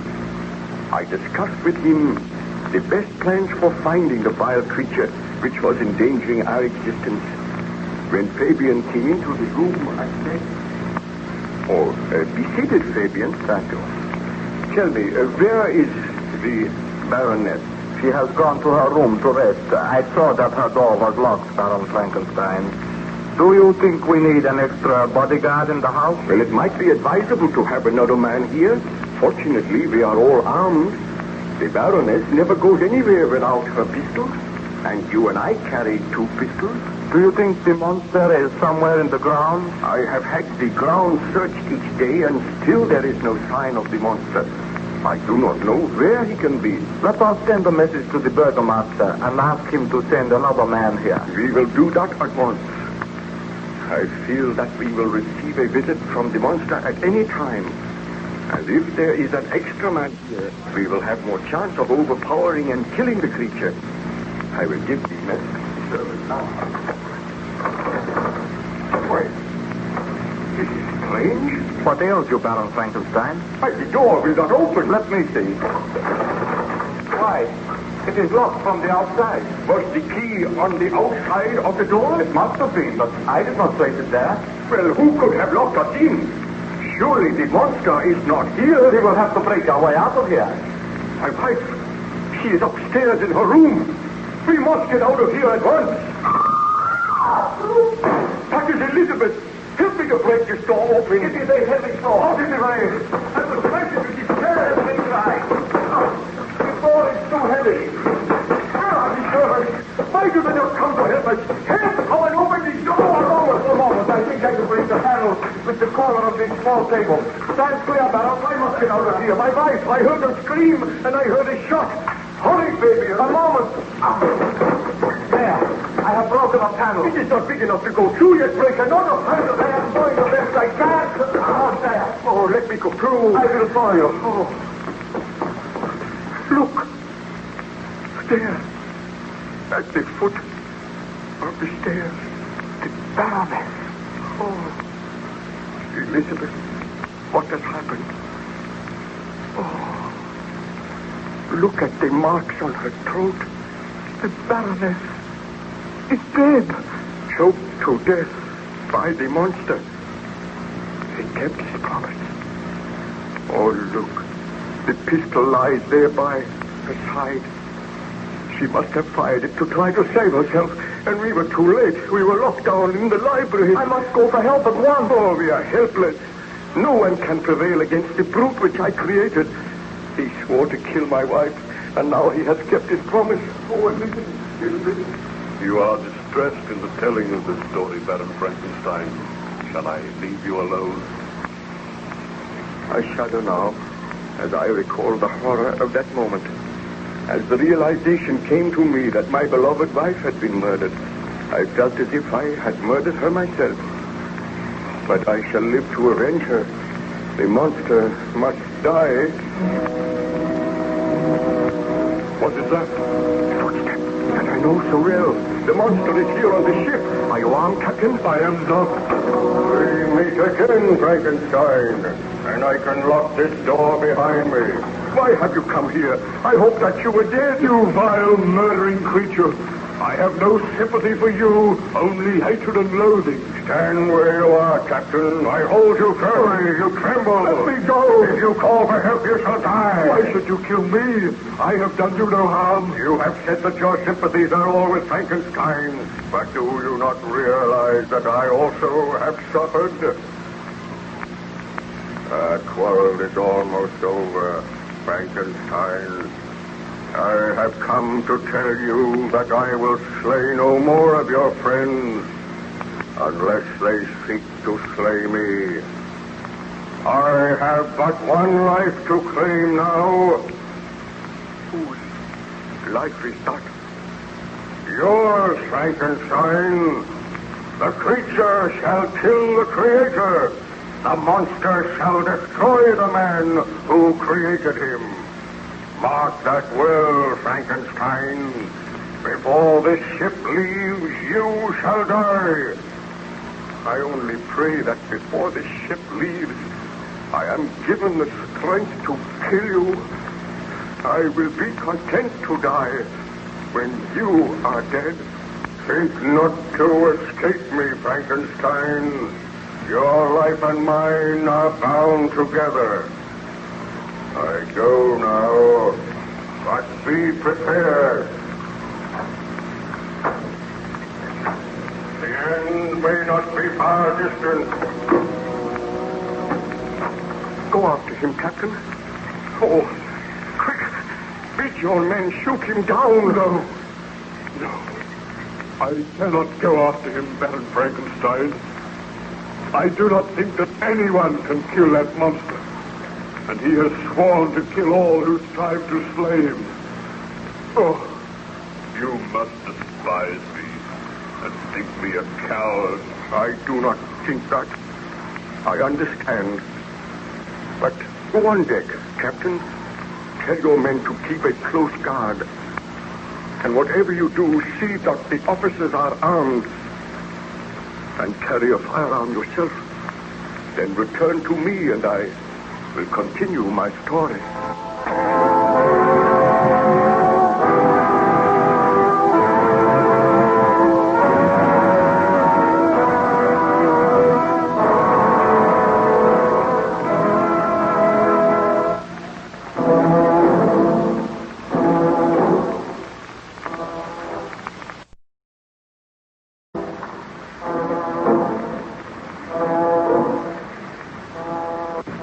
Frankenstein was gradually recovering his health, and he was telling his story to his friend Captain Walton on the ship Voyager, which was icebound somewhere near the North Pole. On one occasion, just after Frankenstein had described the death of his wife, the monster appeared on the ship. He went to the cabin, and there he attacked Captain Walton. Frankenstein advised the captain to carry firearms in future, and to let his crew do the same. The next day, Captain Walton again visited Frankenstein's cabin.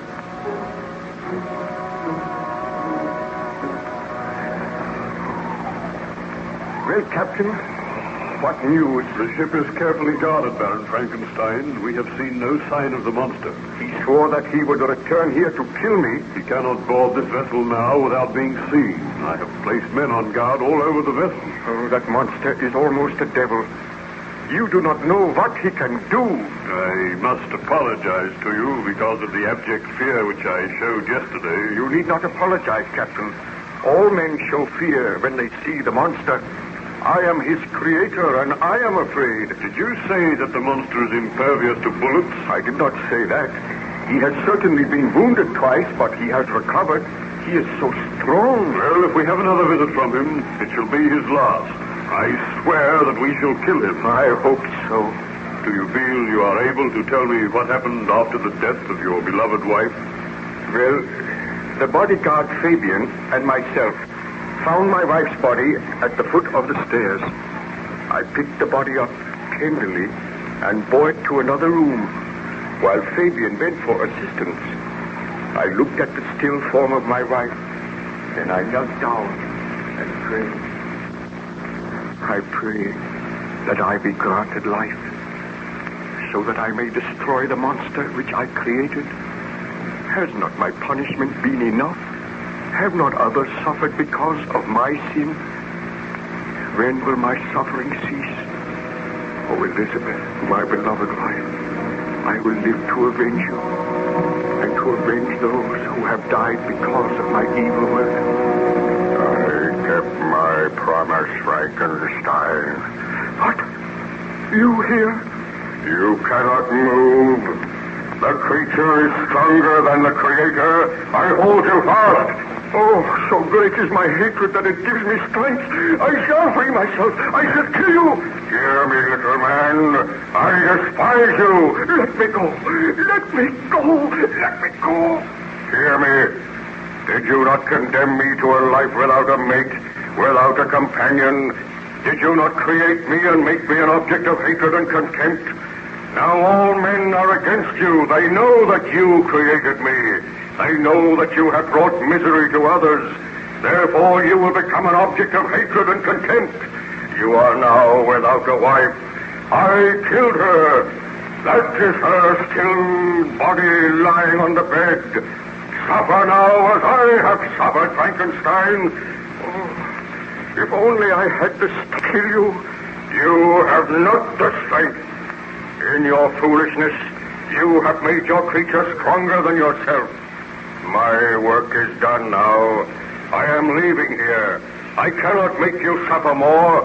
I know that every man's hand will be against you, and you will be an outcast just as I am. Where are you going? Who knows? I shall wander the world. Mayhap I will find someone as hideous as myself. Someone who will be a companion to me. Wherever you go, I shall follow you. If it be to the ends of the earth, I will not be content to rest until I have destroyed you. Have a care that I do not destroy you. I could do it now. Feel you, my fingers about your throat. All right. Why do you not kill me? It would be a merciful release. But I should not die happily, knowing that you still live. You shall live on. You shall suffer as I have suffered. Mayhap we shall meet again. We shall meet again, I swear it. But tell me, have you the powers of evil? How is it that you were able to find us? How is it that you were able to get into the house? I laughed as I watched you searching for me. You did not think that I could find shelter on the roof, that I could lower myself into the window of this room? Your wife slept. But she heard me as I came through the window. She started up and seized her pistol. She fired, but her aim was wild. She did not struggle much, Frankenstein. Then I took her body and hurled it down the stairs. You have been on the roof all the time? I have. Oh, Frankenstein, I have sent for the book. Why? The monster! Shoot him! You shall not kill me! Oh, he knocked my arm aside. Make him let me go now. He's choking me. Oh, let the man go. Do not kill him. He shall die. All my enemies shall die. Do not approach Frankenstein. With one hand I can slay this man. With the other I hold you at bay. Oh, do not kill that man. He shall die. It gives me pleasure to make men die. One man gave me life, but I have given death to many. Help! Help! The man struggles through weaker Frankenstein. You cannot aid him now. I hurl him aside. And thus another of my enemies has died. I hurl you aside, and I say farewell. Seek not to find me. My work here is done. Oh, come back. I must have further speech with you. I must find some way to make peace with you. You will have peace if you do not strive to follow me. What happened, Baron Frankenstein? Did the monster make his escape? He climbed through the window, and with surprising agility scrambled onto the roof. I could not go after him, but I called for help. When I turned, I saw the body of my wife lying on the bed, and the body of the man, Fabian, lying on the floor. Oh, words cannot express my utter horror and remorse. I think I wept and hurled myself on the floor in a frenzy of agony. Presently the door opened and the burgomaster entered. As soon as he saw me... Baron Frankenstein, what has happened? Oh, if you have a pistol, dare shoot me. Put an end to my life. I cannot live on. What has happened to Fabian? He is dead. Murdered by the monster. My wife is also dead. Murdered by the monster which you say you created. I did create him. And may God forgive me for that sin. It seems that my suffering is never to end. I am guilty of the murder of these innocent people. For months we have been striving to find that monster and to destroy him. If you are his creator, as you say, then it is your responsibility to find him and destroy him, Baron Frankenstein. I know it. I have communicated with the authorities, and there is talk of ordering your arrest. If you created a devil, you should be punished. Oh, have I not been punished enough? The people of the village murmur against you. They say that you should be hanged for these murders. Oh, I fear that I am going mad. I know that I turned this murderer loose upon society, that while he lives there may be other murders.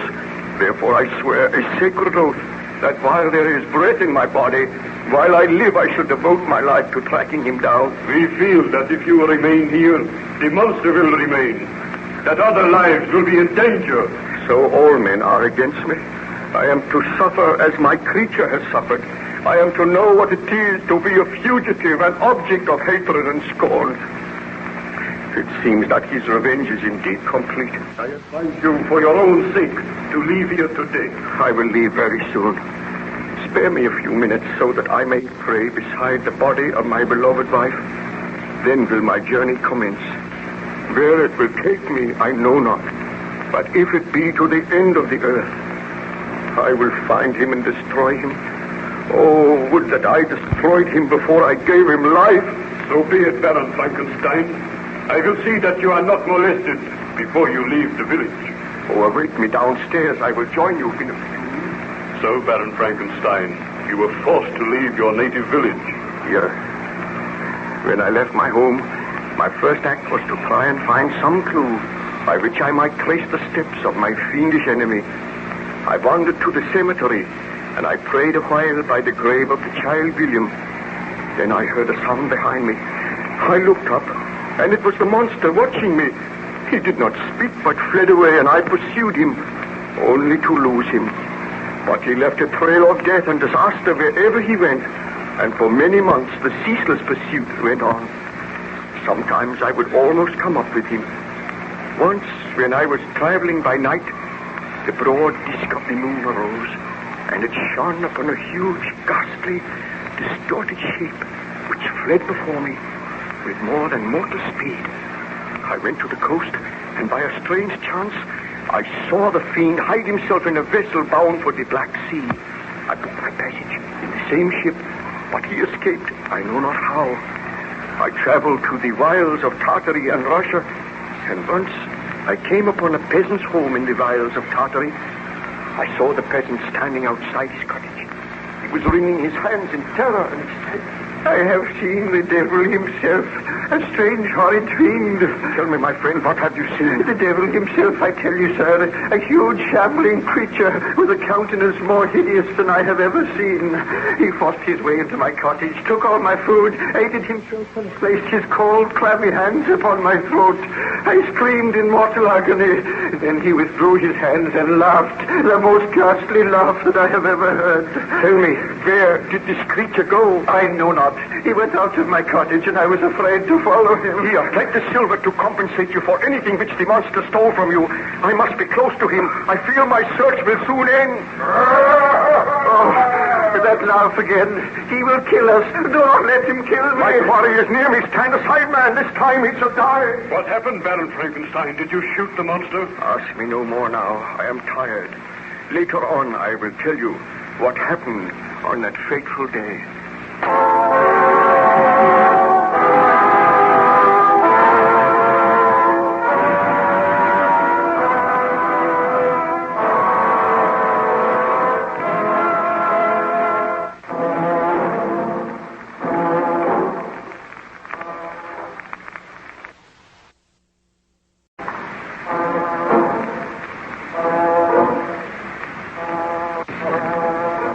Frankenstein described his amazing adventures to Captain Walton of the ship Voyager. The Voyager had been icebound for many months, but the thaw was setting in, and the vessel was commencing to drift southwards. Captain Walton brought this good news to the Baron.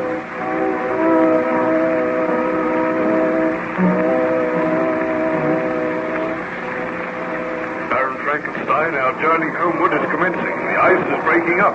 There are several patches of water around the vessel. Very soon we will be underway.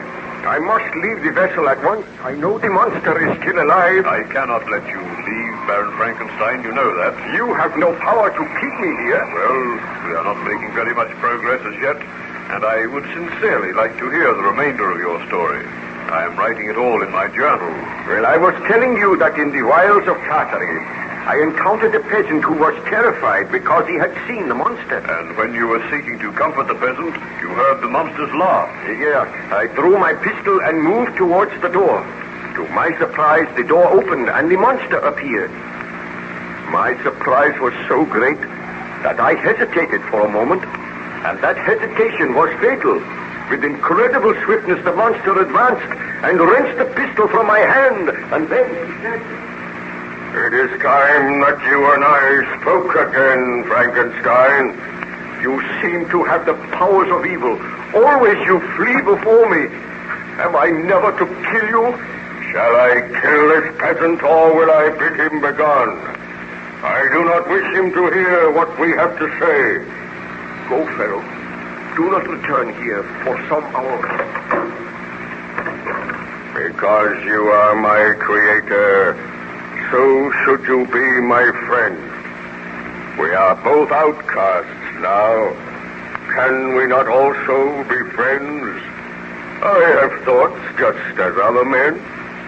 If I had a friend to whom I could speak, and who could read to me and teach me many of the ways of the world, perhaps I would find some strange happiness. You cannot return to your world, Frankenstein, but you could find loyal, faithful, and honest friendship with me. You have murdered my wife, my friends, and made me an outcast in this world, and yet you dare to ask for friendship. Is your life happy now? I have never known a moment's happiness since I created you.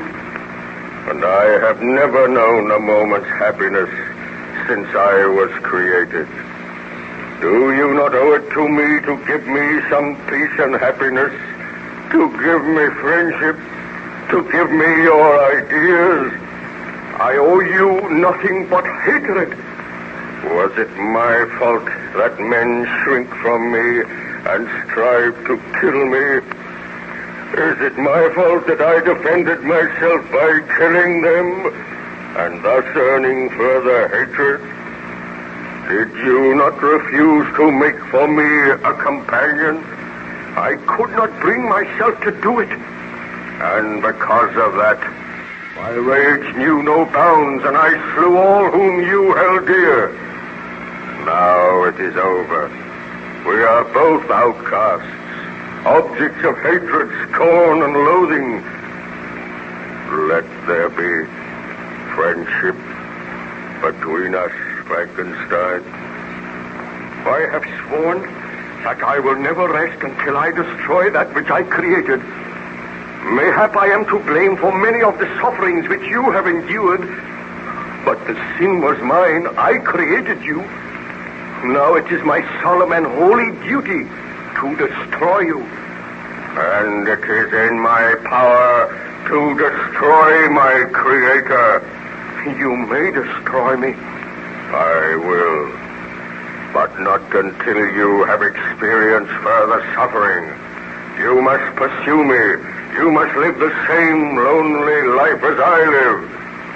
And perhaps I will receive a strange pleasure knowing that I have made my creator suffer.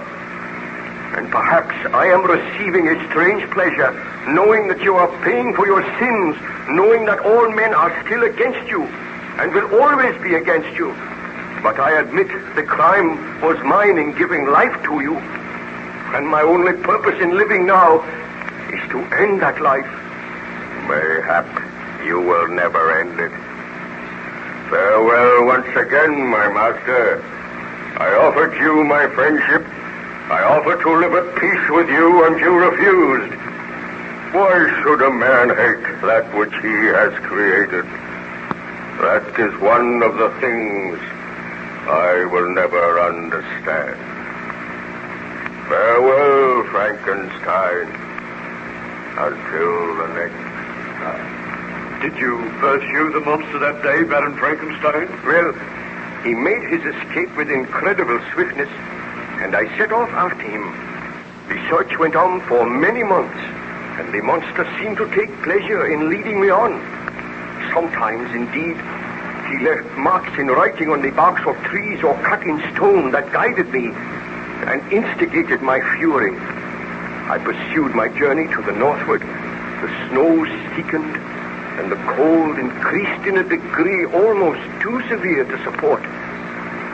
On and on we tramped, and occasionally I was rewarded by a glimpse of my deadly enemy. I realized that I was being led towards the frozen wastes of the north, and I procured sledge and dogs, traveling across the icy wastes and occasionally finding clues of the inhuman devil which I had created. Then I lost him. And for a while, I despaired of my own life. My dogs died. I wandered through the snow and the blizzard, gradually finding my way to this ship, where you gave me your kindness and hospitality, Captain Walton. A strange and dreadfully tragic story, Baron Frankenstein. The story is not over yet. You know now why I cannot return to England with you. There is no place for me in the haunts of men. I must kill the monster, and then I will be content to die. Who is there? Mr. Boyd, sir. The vessel is beginning to drift.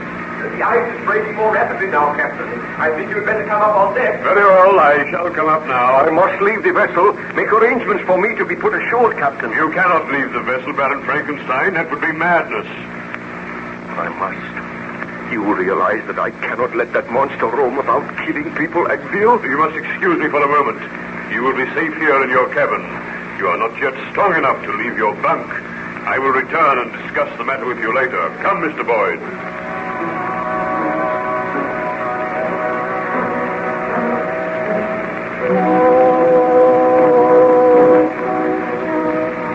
Well, have you any orders to give, Captain? We cannot carry any more sail at present. The vessel is moving slowly but steadily. Let her be kept upon this course, Mr. Boyd. Aye, sir. Have any of the men seen signs of the monster? We have seen nothing for the past few days. I am glad. We are gradually gathering speed and making our way through the ice. By tomorrow, we should be well on the journey homewards. Then I do not think we will have any more to fear from the monster. But what of Baron Frankenstein? Are we taking him with us? Of course. You do not think we could leave him here? The men are afraid of him, sir. They say that he is responsible for bringing that evil monster aboard. They say all their lives are in danger. I beg of you, put Baron Frankenstein ashore. He will be an evil influence during the voyage. I am the commander of this vessel, Mr. Boyd. Baron Frankenstein is my friend. The men have been inactive all the while the ship has been icebound. They're ready for any mischief, and they've been grumbling lately. Well, we have started our homeward journey now. They fear that Baron Frankenstein, they fear this monster. They say that the Baron must be put ashore. And I refuse. You do not know Baron Frankenstein's story as I know it. That man has suffered. Admittedly, it was through his own sin.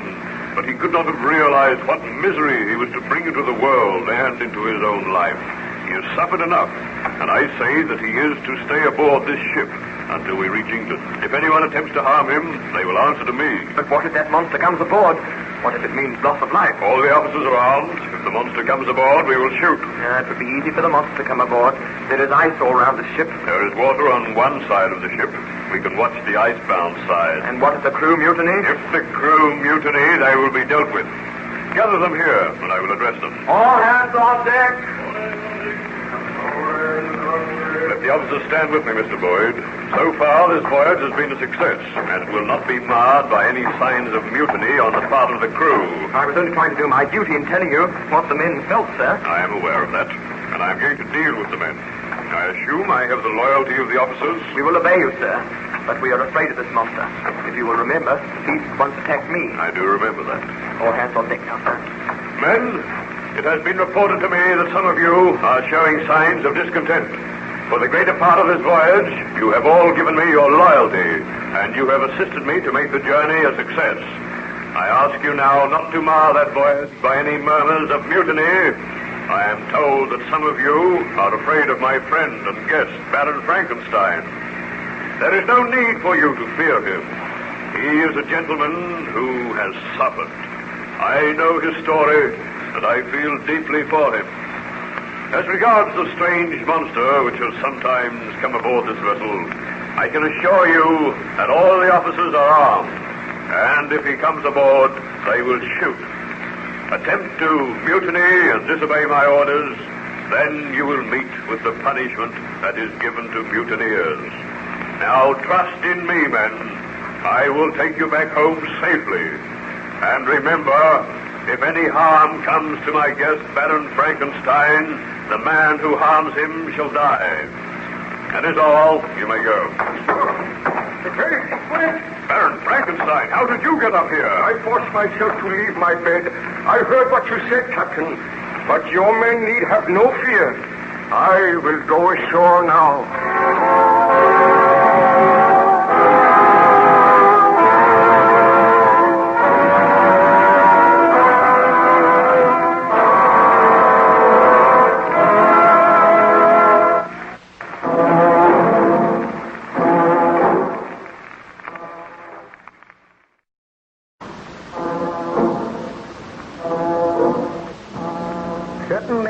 crew of the Voyager objected to the presence of Baron Frankenstein on board. But Captain Walton addressed his crew and informed them that the Baron was his guest. Then, to the surprise of everyone, Baron Frankenstein tottered up onto deck. He was weak and ill, and he supported himself with difficulty. He informed Captain Walton that he intended to leave the ship immediately.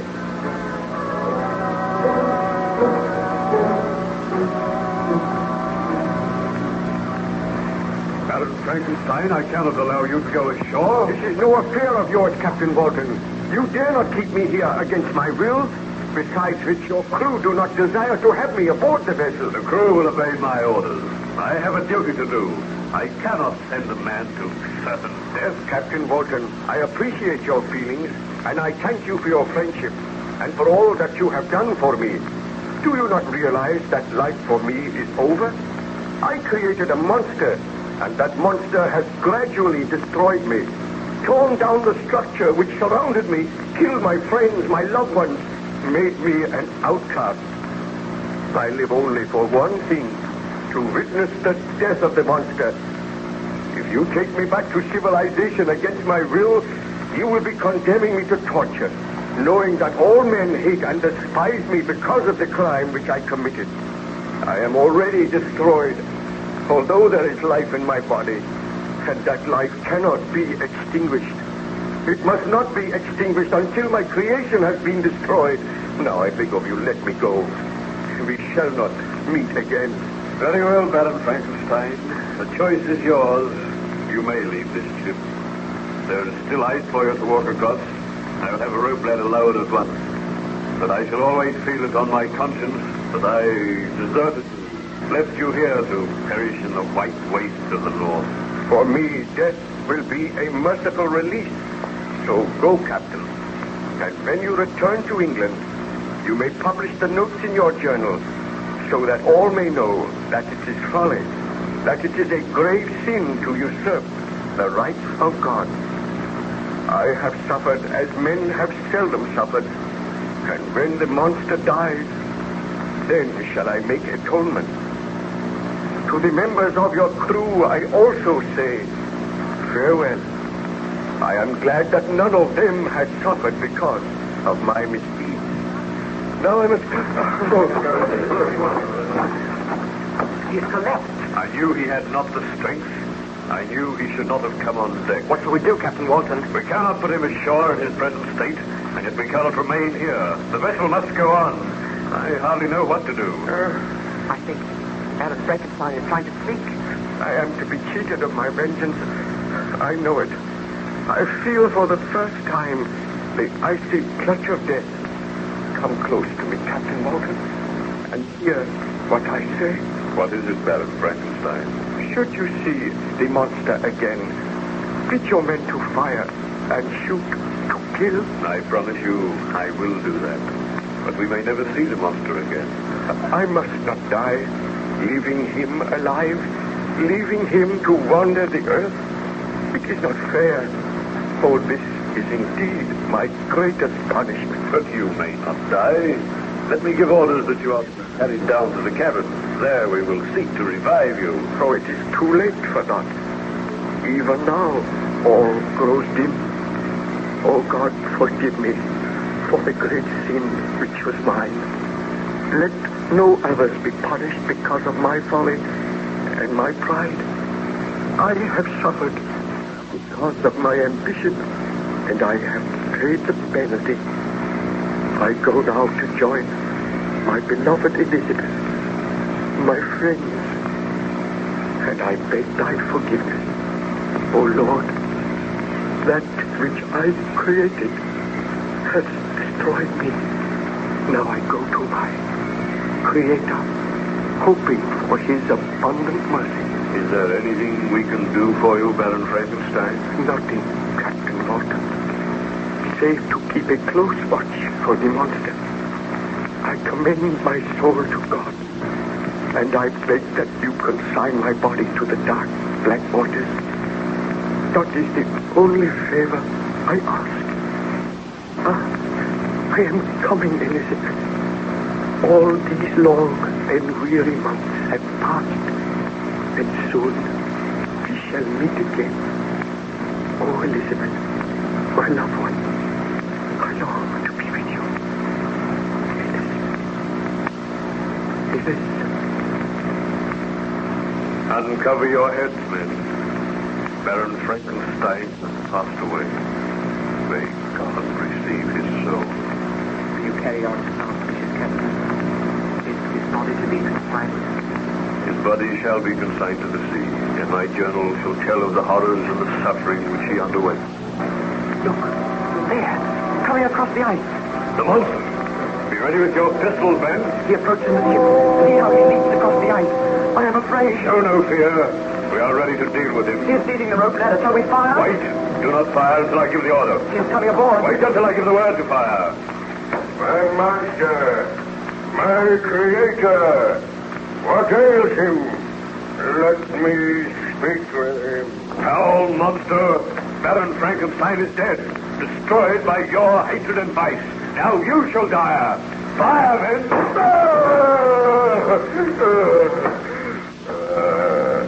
You would destroy me. The blood pours from my wounds, but I still have life.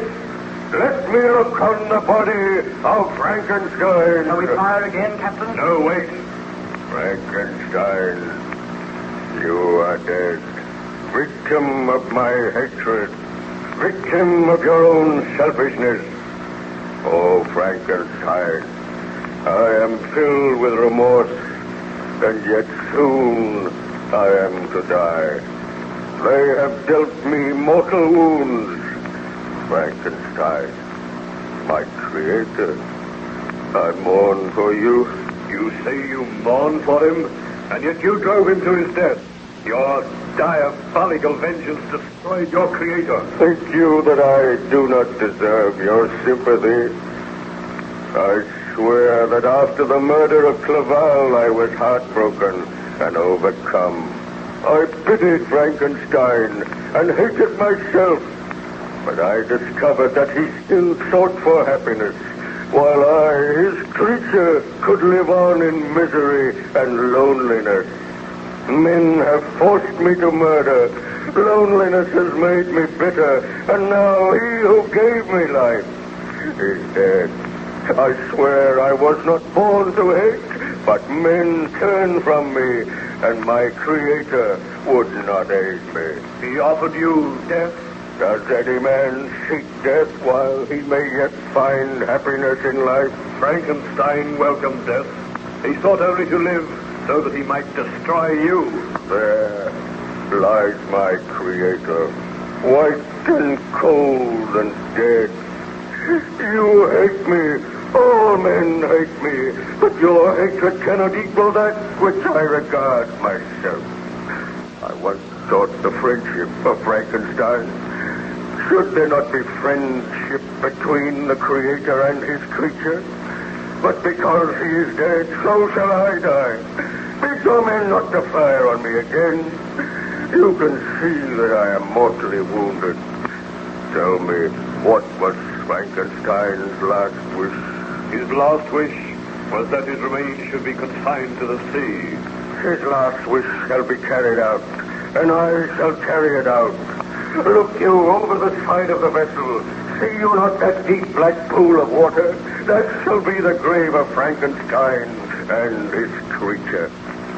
With my last remaining strength, I raise his body in my arms.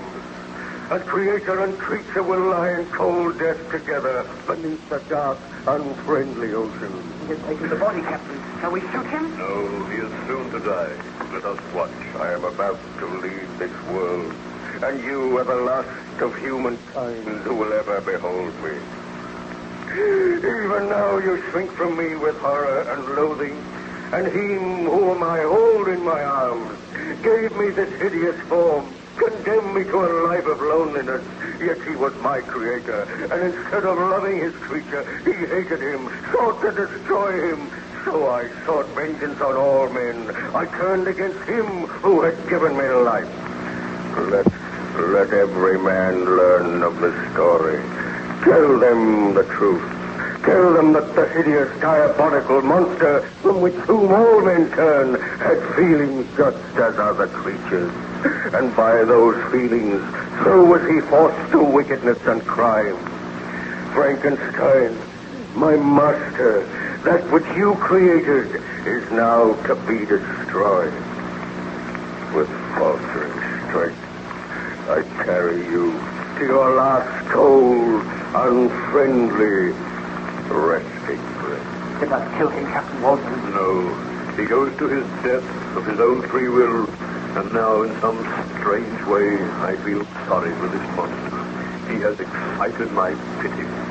I will not live, but Frankenstein goes with me where I go. I led him across the world, the Creator following his creature. Still I am suffering. Still I know remorse because Frankenstein is dead. But I know the suffering which I feel now will soon be ended. Watch and rest assured that I die. Come, Frankenstein. I hold your cold body fast. As I destroyed you, thus will I destroy myself. Nevermore will man learn the secret of how to create man. Farewell, all mankind. Frankenstein and his creature now vanish forever from mortal ken. I have barely the strength to climb over the rail, bearing my burden, but I must die. We go now, Frankenstein, to know only peace and blissful freedom from suffering. Look on us, Captain. Let your men look on us. No other shall ever behold us. I go now with my Creator.